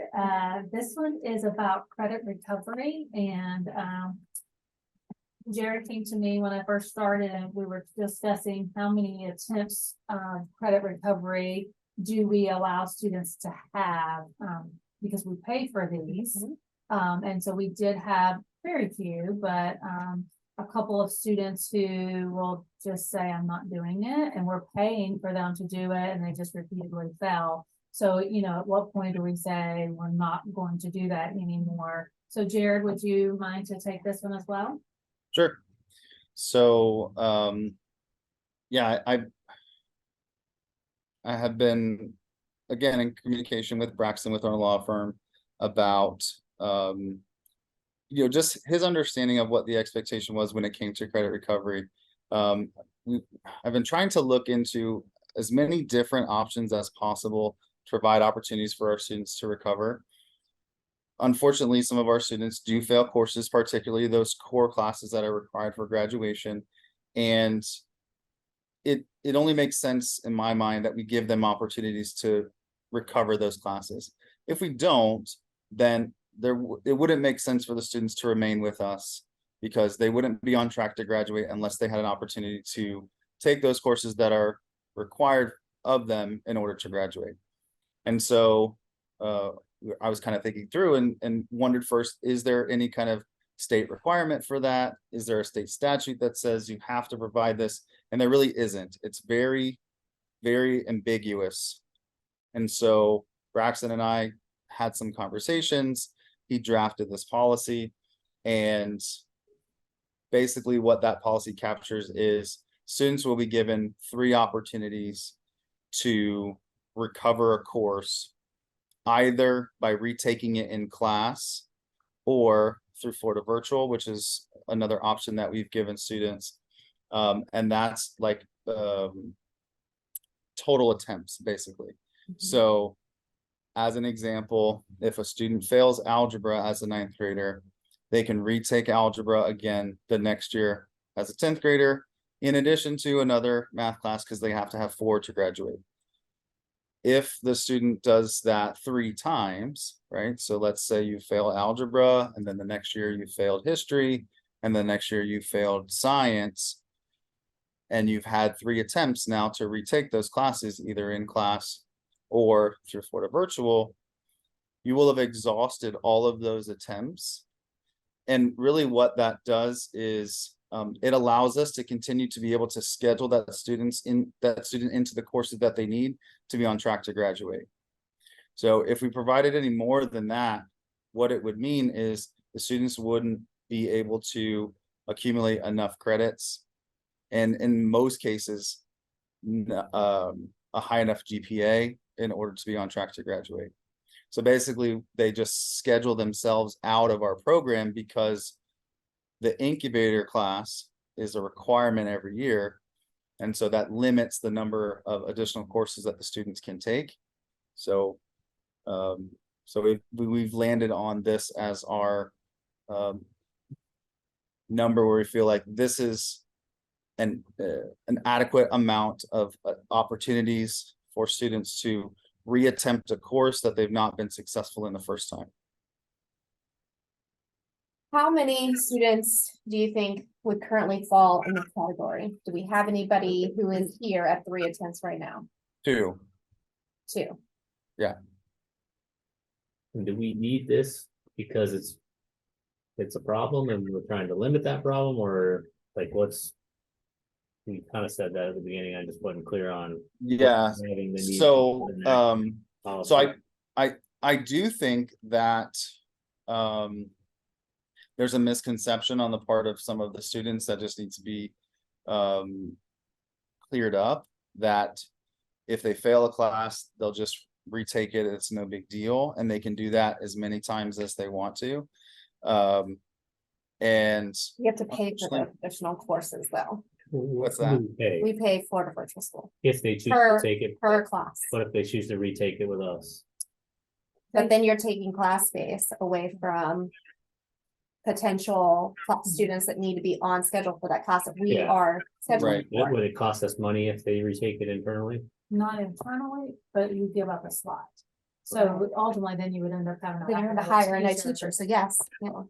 yeah. So what'll happen at bigger schools, Brett, is that children will get scheduled into makeup classes during electives and stuff like that. We just are not staffed to be able to do that. So every time we put a child on Florida Virtual, it's costing us an extra $600 a course. So it's Jared being quite generous, trying to find a way to, support students.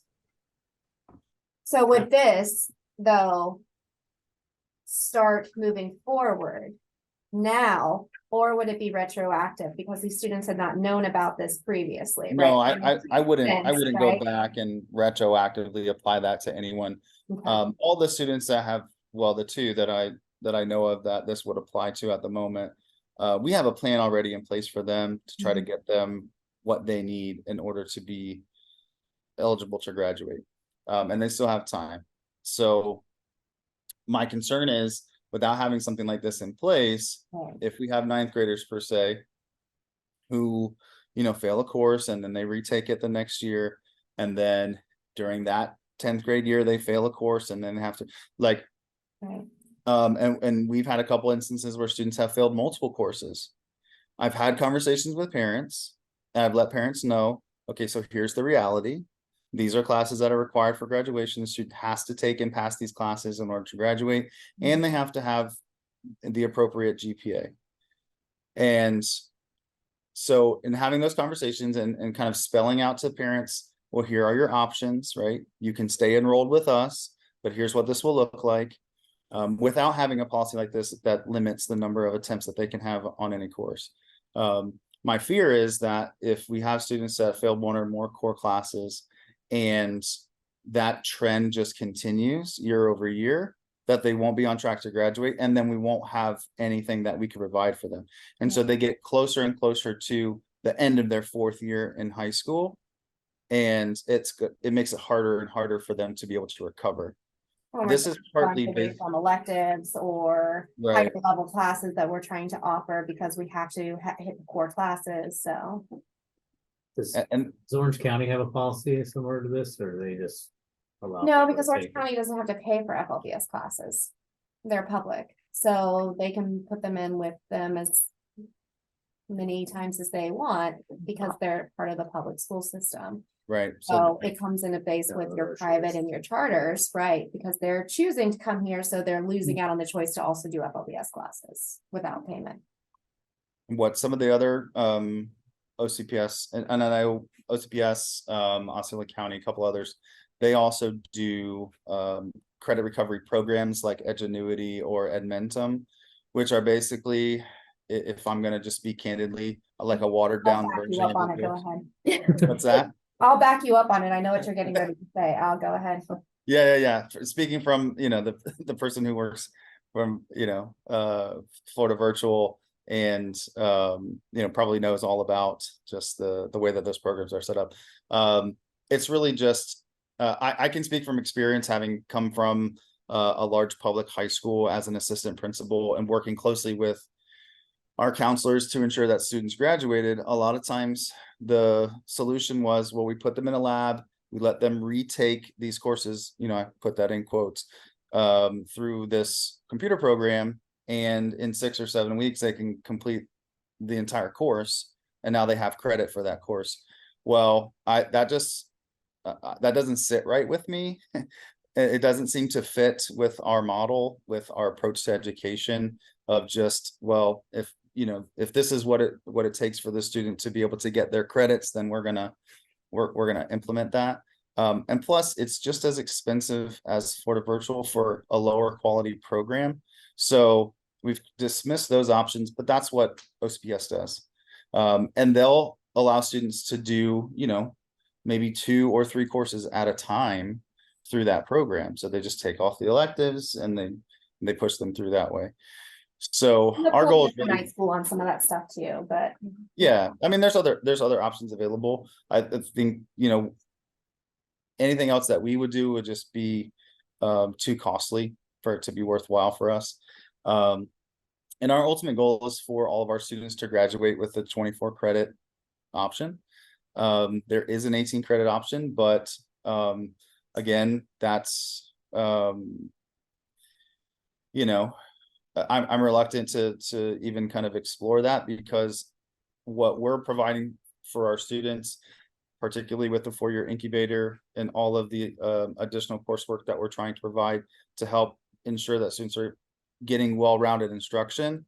If you limit the number of courses that the students need in order to graduate, then you kind of bastardize the program a little bit, and I don't want to do that either. So anyway, this was my kind of thinking through past experience of, what's going to be the best option for our students to still provide some opportunity for credit recovery, because we know that there's going to be times where, things happen and you don't take a class as seriously as you would like, or you're prioritizing, or something happens in your personal life that is just really traumatic that gets in the way of your education. We know that happens.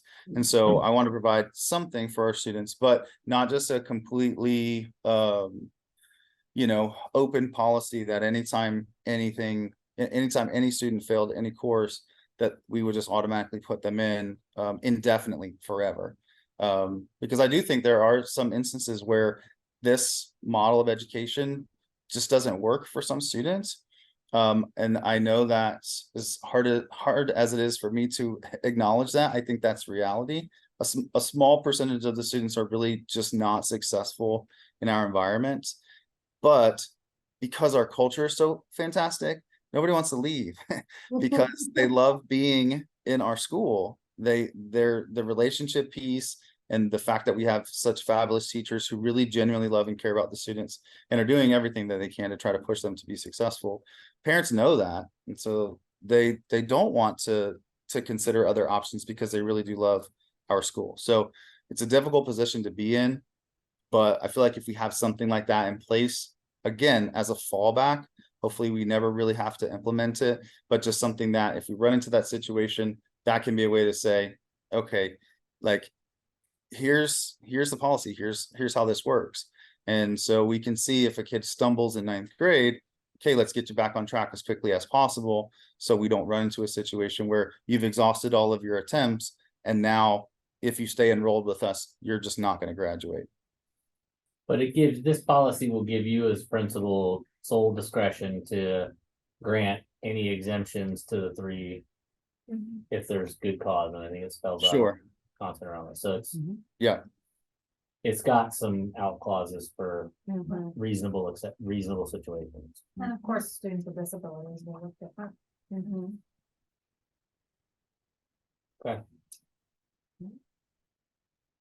I'm good with this one. I'm good as well. No motion? Motion. No motion that we adopt the policy as presented. Second. All in favor? Aye. Aye. Any opposed? Motion carries. Okay, that was a long. Sorry, one. then we don't Rushing need it to- down, yeah. The beginning of the year always brings a Now lot. it's your turn. Okay, Philip. It's such space, you have to, you want to be going. I know. All right, so let's see. High level finance update. We've got lots of new stuff going on, so I don't have the usual.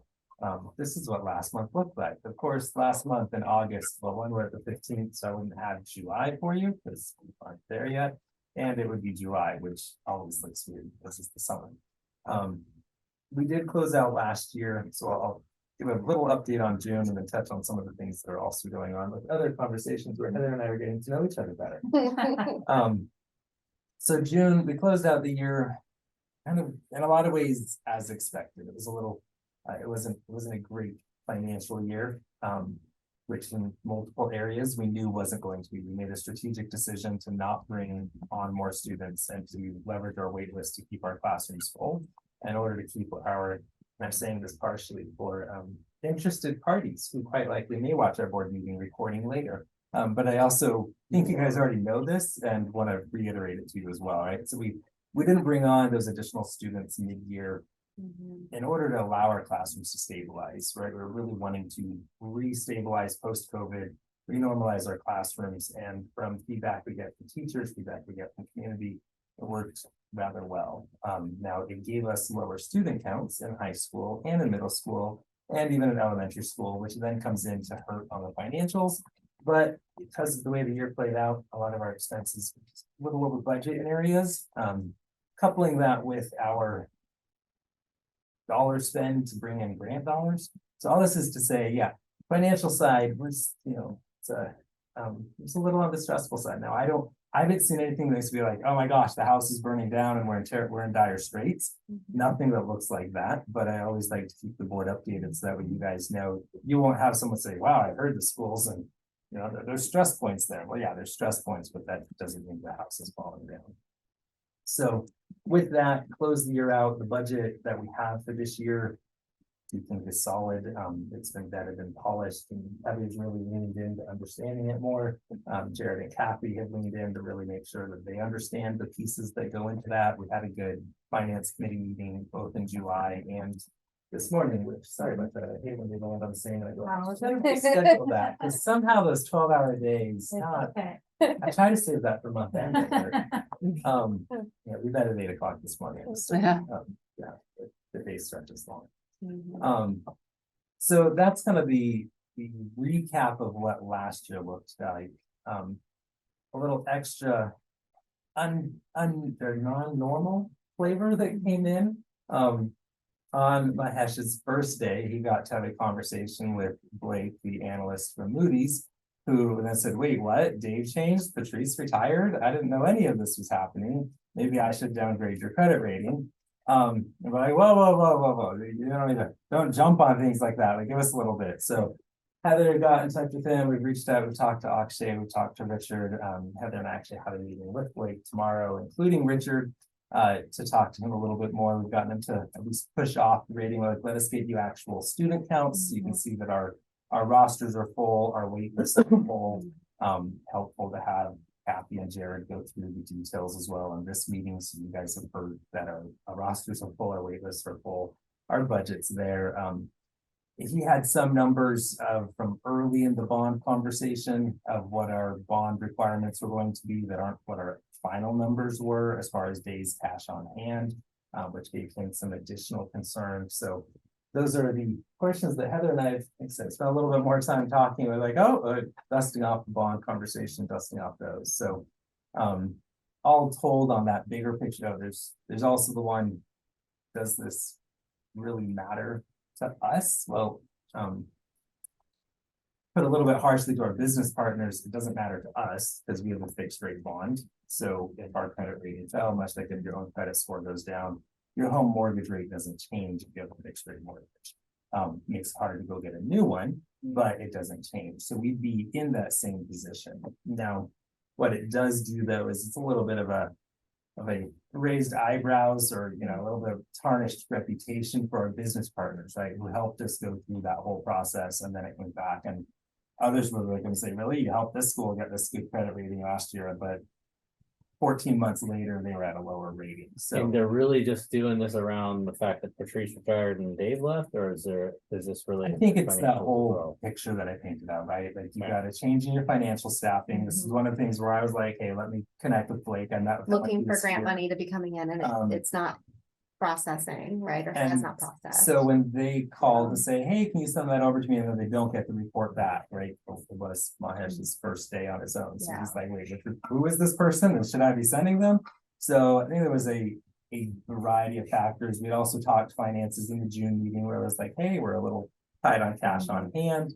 I wouldn't say we're better yet, but you are building relationships with OCPS to improve the flow of those dollars, and at least try to get a partnership side of it with them. I will say, so within the last week, we received $17,750.35. So that has came from OCPS because of ESSER. And then with the help of Lily, her and I, as of today, this afternoon, have submitted $140,469.38 to be reimbursed. So that is not, does not include some of the others that had already been submitted. I have resubmitted some that had a couple errors on it. So hopefully after meeting with Dr. Scott, she had indicated it's usually a 60-day turnaround. So they are processing June's now. And then, like I said, within just the last week, we've been able to submit another 140,000. Now we still need to go back and submit for March and April for a couple of things. And then summer school, we have not submitted. So we're slowly, her and I are slowly trying to find files and get those submitted. The goal is that Lily is going to take that on to alleviate some of that from Mahesh, because that was, Dave would indicate, was a big stressor for him. So I've been helping out right now until we get their footing, but that is the goal. I did just send them to Mahesh sent the daily cash flash, I think I'll share with you. So I sent it to them. Mahesh has done an excellent job of going through and creating this register for us, where every day I'll get it at 8 o'clock, how much cash do we have on hand? And so it's been very helpful. I think I've probably pushed them to the brink and back, him and Lily. And he said something to me yesterday that reminded me. He said, I've only been on the job for a few days now, a few weeks. And I stopped. I was like, oh, that's right. So he's been excellent. They're putting in a lot of over hours to help make sure that we're not missing a beat, so. And share with you what I liked in my finance committee this morning was what Heather and Mahesh brought to the conversation on. They feel like they got their hands on what are the key things that we're on top of, what are the big factors that are flowing, and they're wrapping their hands around what that will look like and how to maintain those pieces. So with that, I'm comfortable that we're going to be settling into a new routine. I've given them some freedom and leeway and coming up with what those monthly financials look like. I'm like, we'll still need, like, that first page that my city cabinet Yes, to look like that, but something that's a recap of the month and then a variances to budget. So it might look different than what we've done in the past, but I'm like, I'm open to something that fits. That's my, I mean, is there any reason we wouldn't continue to produce what we had in the past if we changed? The main reason not Systems to or use it reporting in or that format would just be the time intensity Labor. of updating the individual pieces, which may not necessarily have benefit. An alternate form could just simply. The summary be our was income most statement. impactful, so Maybe that's- still type up that first page, and then for the variances, go in and you could just add those to an Excel sheet that has the list of accounts. It'd be faster to produce and might provide almost even. yeah, because if we can track variance to budget, that's Really what good. I like to see, and if there's some commentary that can be provided around, hey, here's what's driving. Yeah, we've always And said the income statement once a month. included in it, but just an income statement that shows variances, and like, I want commentary on it too. I'm pretty. Yeah, no, comfortable I on a would Excel want- file of numbers, but Commentary as well, yeah, at least And- where there are large variances. Right. yes. And this month too, I mean, month end isn't until next week, so it's kind of, we don't have it for, he's working on it, but. Do you have it for July? No, that's what's wrapping up. It's due to the county on the 20th. We don't wrap a month end till the 20th of the next. If you could try to convince my organization, well, they would be like, we don't wrap it up to like the 12th or the 15th, but Yeah, I mean, I was I'm thinking way further down the. 12th is like. Yeah. corporate world. Well, and then also on top of that, we had to do the program cost analysis that was Yeah. due last minute. And then, we had to do the DAC bond quarterly statement that we've never had to do before. So that was due last Friday And got filed. and got filed on time. So yes, so, it seems like all of these report, and then with Moody's requesting, and then the auditor on top of that, that took like 6 emails of all the information they wanted. So it's just been a lot right now, but I feel very comfortable with where our business department is going. And then also, I plan on, as you may see in that organizational chart, business is gonna fall under me. Yeah. And so making sure that that happens. Did you guys talk about this already? Mhm. I just had one question. Do we have an HR director? A little check. There's a new title I hadn't seen on our retirement report. Well, it may not be director. I just placed it as that. She may have a different title, but in my mind, that's who it is. Okay. So I may have given her a title she doesn't realize she has, but she. Yeah, she's serving in the HR capacity. Yeah. Absolutely. Yeah. Could tweak it if she. Absolutely. We're gonna talk about it tomorrow, so it'll be fine. I think that. Yeah, I would just ask if you settle on a monthly reporting that we just, you guys tell when you can commit to having that sent out. Absolutely. It'll Yeah. stay like 20th, and probably what we'll do is I'll have you guys send it straight to the board. Okay. That way it's going out consistent. We can choose if we want to do it Mhm. after finance committee meeting and then it goes out, or do it to be reviewed, or Okay. send it out. So we'd really kind of be looking at this like 2 months in arrears. So if we come to September meeting and you close the books on the 20th, we're gonna be seeing July actual, not. Yeah, because we always meet. Now they Always can been that- send, always been that. well, this is where we can shift, so that way they're sending out the financials. Normally, that's one of the reasons we have finance committee. Well, normally I have it the third week, with it falling on the 15th, it kind of snuck up on me, but I was like, well, it'd be better to connect with you guys before the board meeting is one of the first. So normally it falls after the 20th, and if my finance committee falls on like the 15th or 16th, I'll push it back a week, so it's after that 20th deadline to the county. But we can also move, so as soon as those are done, they can send those out to the board, so we'll be looking at it about 3 weeks in arrears from when the month closed. Okay, that's not bad. Yeah. As long as it's not like, You don't need it to come from me. So we can send it to you, but then we can have a discussion in the board meeting. Yeah. So And we then, can do that. Yeah, So it'll be 5 weeks, our board meeting is about second week, so 5 to 6. yeah, I weeks just realized after we're off close. cycle a week. This would be great. Yeah, we're late Yeah, and we okay. push back one weekend.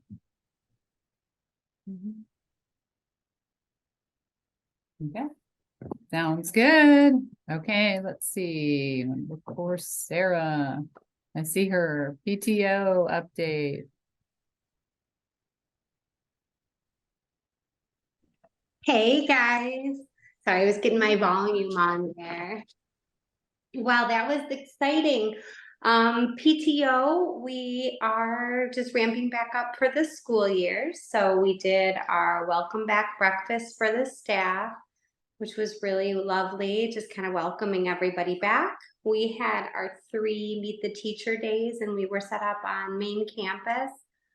With a community closet there, and then on high school. And a special thanks to high school for letting us store the community closet at high school. So thank you for clearing that out and giving us that storage space. We'll have community closet available for anyone who's looking for uniforms in the next little bit here. And then our last event we just had this Monday was our annual Boohoo breakfast for the new primary and CASA parents. We had that along with our first PTO meeting, so it was really well attended. Everyone was really excited about that. Upcoming events, PTO this Friday is our very first movie night at IMHS. We're having it inside because it's 100 degrees. That should be starting around 6:30, movies starting around 7. So come in at 6:30, get your concessions, mingle, get a nice comfy seat. It should be dark enough to screen the movie around 7. The movie is Super Mario Brothers, and that event is free for everyone to attend. If you want to purchase pizza in advance, go for that online, and then we'll have concessions available. We are just kind of ramping up for the year. We're really on the roll. We're looking ahead to our big annual Fall Fest in September.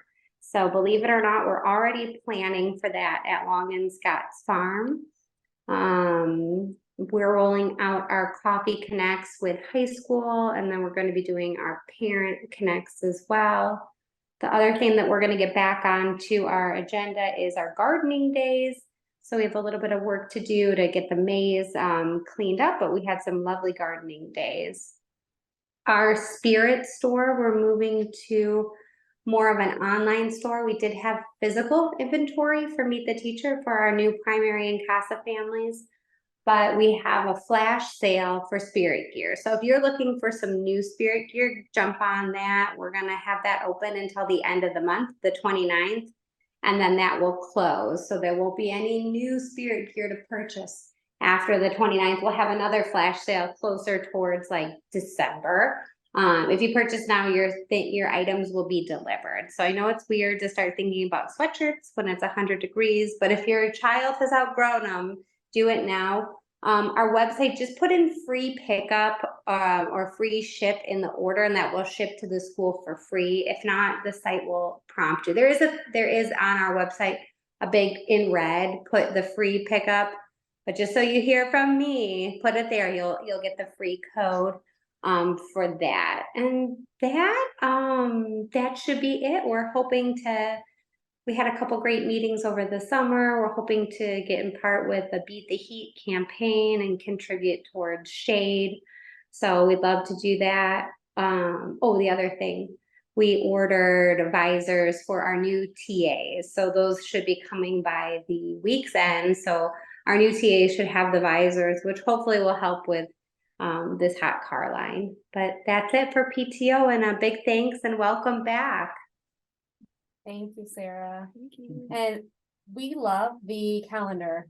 That is brilliant this year. It's on the Yep. refrigerator. It's flipped over. Every month is years there. right So I was Thank blown you. away. I was Got like, together. look at this calendar. So great. Yeah, I love it. I love it. I am like such an organized person. Well, thank you for Kathy and the staff for meeting with me and planning a whole year ahead of time, which I know sounds crazy, but it was my baby, and I appreciate Nina and all of my PTO helpers that helped make that a reality. And I'm hoping that parents can look ahead and kind of plan their life according to what school events they want to come. So I'm glad you guys enjoyed it. I was so excited for it. Love it. Love Well it. done. Thank you, Sarah. Thank you. Okay. Let's see. So we have, actually, I'm realizing we have 4 new goals for the board. So I should put those into the agenda so we can look at them every time, right, Stacey? I know, I just So- looked deleting the old ones actually while you were talking. I'm like, wait, that's not So our right. 4 new goals that we can review: board succession planning and cross training, Mhm. adding an 8th board member, formalizing our committees by the end of the year, and working with our new executive director to establish a 5-year long-term plan. And I believe that's more of a by the end of the year, so I think. Yeah. Okay. So no worries there. Yeah. So just reminding us of what we Yeah, came up with over the September. summer, School so. year, not December. Yeah. Yes, Yeah. yes, yes, We got some My time. husband made a song, and if I try to do that. yes. Yeah. So no we worries. spent some time over the summer, we had some planning and identified those as goals that we can continue to touch on this year. So anything there that we wanted to talk about for goals or committees? I can talk a little bit about fundraising. So Heather kind of kicked off a little bit at the beginning that we did meet, Sarah, myself, and Heather about kind of wrap our heads around. There is a lot of overlap between PTO and all of their momentum that they have and what they're going after. So it was nice to clarify today that the shade for IMO and soft seating for IMHS is kind of what we're going to rally around. I think I discussed last time about making a partnership between the board and the PTO. Like Sarah had mentioned, she wanted a rallying cry for color run, but it doesn't mean that can't also be our campaign for giving for the year to have something measurable that we're going to obtain. I know I've gotten some emails about buttons being looked at for school pay and kind of setting up the infrastructure in the back end. I think reestablishing the plan giving, and maybe I need to get smarter on this, but I would like to see the data behind it, like who's giving, not like specifics, but metrics that would help us understand, okay, what's the next tier? Now we know our population, now we know, and I guess we have to be thoughtful of what we ask, with how we set up the plan giving. But, my goal is to get the data to do the next level, right? Okay, so how do we get more specific in targeting, for more elevated giving? But I think right now, I don't think we know what that looks like because we haven't had plan giving for 2 years, Something, a little bit here and there on Yeah, there's Giving probably some things Tuesday. trickling through Yeah, and, Given. Yeah. Well, so Lily has been working on that. She actually said she's spent quite a bit of time on school pay and looking at giving and those kind of things. So she has a spreadsheet of who's paid school fees and those kind of things for last year. What Stephen has been working on, the structure behind it too, is will this system allow us to designate boxes? So, okay, we have, the lunch program, but then we may have band fees, so what does that infrastructure look like behind it to say, can we say? If not, then we need to find something that can let us do those things. Need something that can do auto pay. Yeah. Right. the reoccurring. the Right. reoccurring, set it and forget it. Yeah. Yeah, and then, I'm just gonna, for the cost of your Starbucks coffee or, I mean, those are some of the old campaigns, but for only this little bit per month, then you can, There contribute. has to be a way to do that. So I know people are really. So would Stephen be the person to collaborate with if we wanted to be thoughtful about what we're collecting when we're asking or setting up buttons or So as far as what we want to go for and collecting, I think that needs to be the principals myself. Okay. Us to sit down and say, what are the, I think, the behind the scenes. I'm gonna say, Stephen, he may not like that. And we may designate it to somebody else, but He's right. smiling, I think you're fine. Yeah. Did he come on? Is he there still? He'd be like, no, thank you. But he has been great about already looking at that. And so, maybe utilizing his expertise on the structure of the program. Okay. Yeah. Okay. So another item I wanted to just kind of get blessings on was the idea about utilizing the committee, and I'm still like formulating like what we are and what we're trying to do. But through our discussion, the idea of building momentum on grants came up again, right? So there's the thought that we keep tapping into the parents, and we should think of other avenues to raise more long-term funds, right? Because the grants probably have a longer horizon. So Sarah graciously gave me an email of like 4 or 5 different people that either have background with grants, interested in grants. And before I reached out to them to see their interest in being a formal committee to kind of give them some ideas of what we want to go after, how are we going to get approval of what to go after, how we're going to track what we're supposed to be doing, like all that needs to be like created. Like, I just want to make sure we're supportive and we want to explore that before I did that. The only thing I would ever, I think we talked about this a little bit, is what are the requirements of those grants? Because I don't want to tie up manpower for something else, you know what I mean? Like, if it's around science, and then we have to have all of this information each month given, so I just want to see what the parameters are. I'm definitely not against applying for grants. I think we just have to be very cautious of, and maybe the committee can look at that, and then if they say we want to go with this, then we could sit down and say, well, what are the, what are they gonna, the criteria? I think Heather would need to approve each grant that would be, written, but I think the committee could absolutely research, write it up, what it takes, what's the requirements, send it to her in an email review, and then here move forward with it, or no, this is not gonna work for what we need for our model. So, but I don't see any problem with the portion of the fundraising committee working on that at all. Okay, we've got a group that's wants to focus on that. They do, a More lot power. of them do require work. Yes, very right. Yeah, that seems like a ripe opportunity for a community, Yeah. because there is some work and task things that need to take place. And assuming that the plan giving is something that we're kind of working in partnership, and that seems to be in motion, and it is more of a partnership item. I feel like that's a great way for the board to kind of plug in on a specific aspect with the grants. And I feel like we touch on that every once in a while, oh, the grants, and but really having just some dedicated legwork around that, because that's more of a long-term, financial support, which is what we had talked about, is where does the board plug in? It's really more on that longer term, not the day-to-day, PTO, rally via events and stuff like that. So I think it makes sense. And, I think as we talk about committees, we just have to have sort of a write-up, around, this is the fundraising committee is now in action, and here's what they're working on, and that kind of thing. So I think we said we might want to approve that, though. Like, I don't know. I just think if the board's gonna get involved, it'd be helpful from, Heather, I think you talked about having some discussions with Jared and Kathy about what your needs are. I think there's some needs we can set up around the plan giving piece of this, but if there are some bigger, it'd be helpful to have 1 or 2 or even 3, like big picture wish list. Hey, like, an outdoor educational, something that's gonna cost big dollars that we could look at and go, what are our options?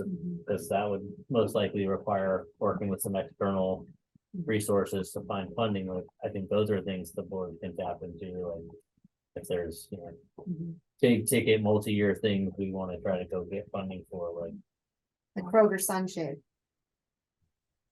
Right, like partnerships like that, Yeah. right? Where we put- Oh, like sponsored by You see Kroger. the huh? blue- you see the blue Yeah. trucks driving by, you know, and it's Yeah. a front sunshade out there, so, I yeah. mean, there's we something. talked about having that Yeah. little pavilion out there. At one time, Patrice had a vision for like a big, like fully enclosed, like a real, like outdoor classroom, and, you know, like that would, you know, probably cost $100,000 to build, like, so those types of things are things that we typically would want to go find private donors and Right. corporate partners that may be willing to, you know, put some Another names on thing, some stuff. um, So list some ideas from you guys Right. would, to me, make us look at and go, yeah, we should get involved in that, or no, right, we shouldn't at this time. Yeah, and then you would have some people to kind of send out to do some legwork, you know, to do some research and just, you know, maybe start some conversations or just follow up on paperwork needed or, you know, those kind of things. So, a discussion around a van, like a 12-passenger van, since we're not having any luck finding a bus driver.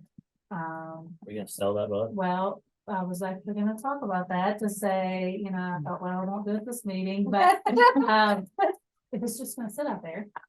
You know, I don't even, I don't think it starts, but if we keep working and trying to find it, if we can't find a driver, then can we look at possibly selling that and buying a van where you don't have to have a CDL and we could at least get, students from both campuses or a team, a sports team, something like that.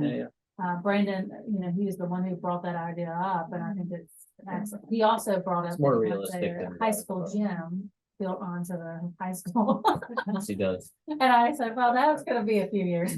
Well, that's that something can- you can go find. There's on nothing YouTube. you plan. That's a Yeah. realistic thing to go put out to try to say, hey, like, would we want to go Yeah, organize a capital campaign to raise money to build a gym? Yeah. Like, that's it would be. a real thing we Absolutely. can get behind.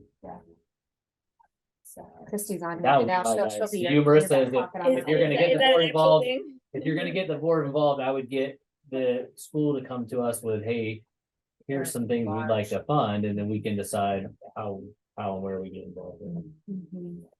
Yeah. Yes. so I think the answer is yes, we support is what I'm hearing.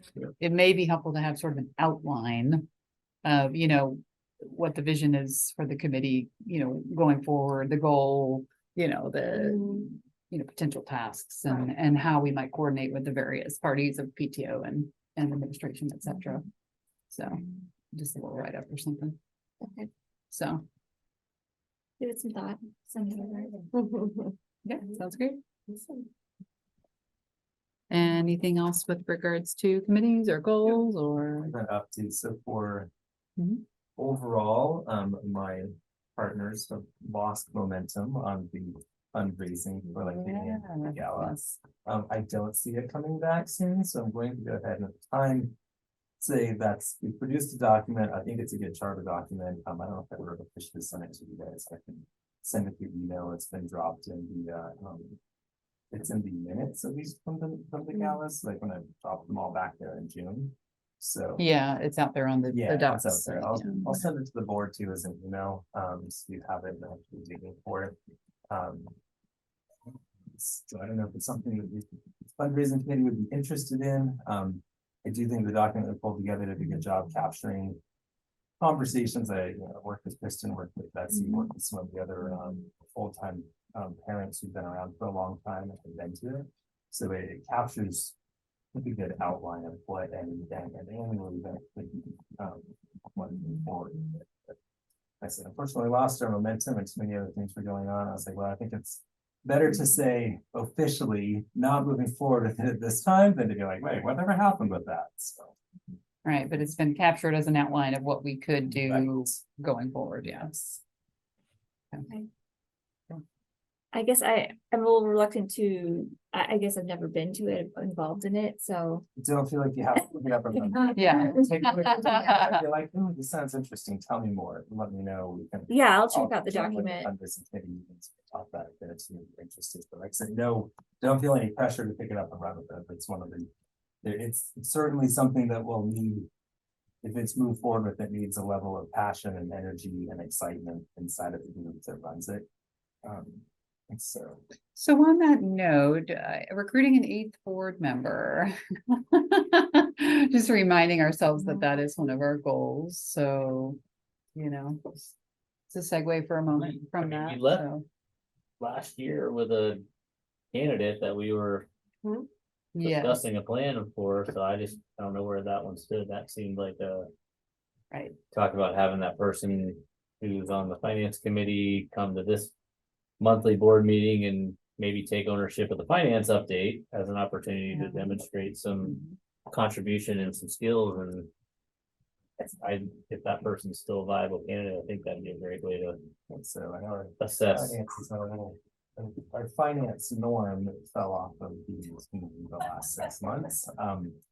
So that made it hard for him. So I say that to say I don't fault him for not Yeah. giving the updates to you guys when it comes to, oh, this is pretty. You wanna good dump it to that guy? Yeah. Sure, like, I was like, oh, this got more complex than normal. Yeah, to make the analysts more concerned, right? But, yeah, it seems to. find a way to, I mean, I would just suggest find a way to leverage them to be a contributor in some way, or, you know. The idea of providing the finance update was great, it was an idea, but if it's not realistic for him to do that, then maybe there's some other thing he can do, but. Either that, or we're gonna open it back up and start. yeah, I guess that's recruiting for probably the someone question else. is, you know, do we want to kind of continue to sort of close that loop of, you know, talking with our previous candidate, which, you know, he got to a certain point and kind of paused and held. Or do we want to kind of move into more of we're in the hiring committee mode again, we're going to open up and, you know, recruit. I say we reach out and Okay. have a conversation with him, and I'm happy to do that, you know, and just talk to him and see what, you know, where he stands as to I think take we on should some do that. additional, you know, and it doesn't have to be every month, but if we can get a couple months in there, from participating and taking that, and we feel good about it, then we, you know, we move forward. Mhm. And then potentially, you know, maybe after we've been going through and the school year is in effect, maybe we look at that again in November or late October. If we are not moving forward there, then we open it up to new candidates. Yeah, okay. That makes sense to me, just enough for one to close the loop before moving forward, so, Yeah. okay. I'm happy to call him. Good. Anything else, committees or Stacy, any other updates for us? No, I just, she shouted out everybody in the world, but I think she needs the biggest shout out at all because she has come in, you know, full steam ahead and just really done an amazing job diving into the construction and the finance and keeping cool and calm and collected through it all, which I'm sure, you know, is probably a facade for me sometimes that I see, but I appreciate it because that makes me feel calmer. I am so impressed by the work I'm seeing her doing with the school, with the staff, with finance, with all the different pieces. I wholeheartedly know that we made the best decision we could have made by bringing you on. So, thank you for just such a great start. So, and with that, I think we're good. We can wrap it up. 9:05, Yeah. okay. Thank you, everybody. All right, thanks, a wonderful everybody. evening. Have a good night. 30 minutes ahead of schedule. Did we say 9:30? And, oh, good. 9:45. Oh, good, see, I Works. I'm glad. overestimated and then we under promised or over Yeah. delivered, or wait, I don't know what we did, but we. Yeah. Really. Okay.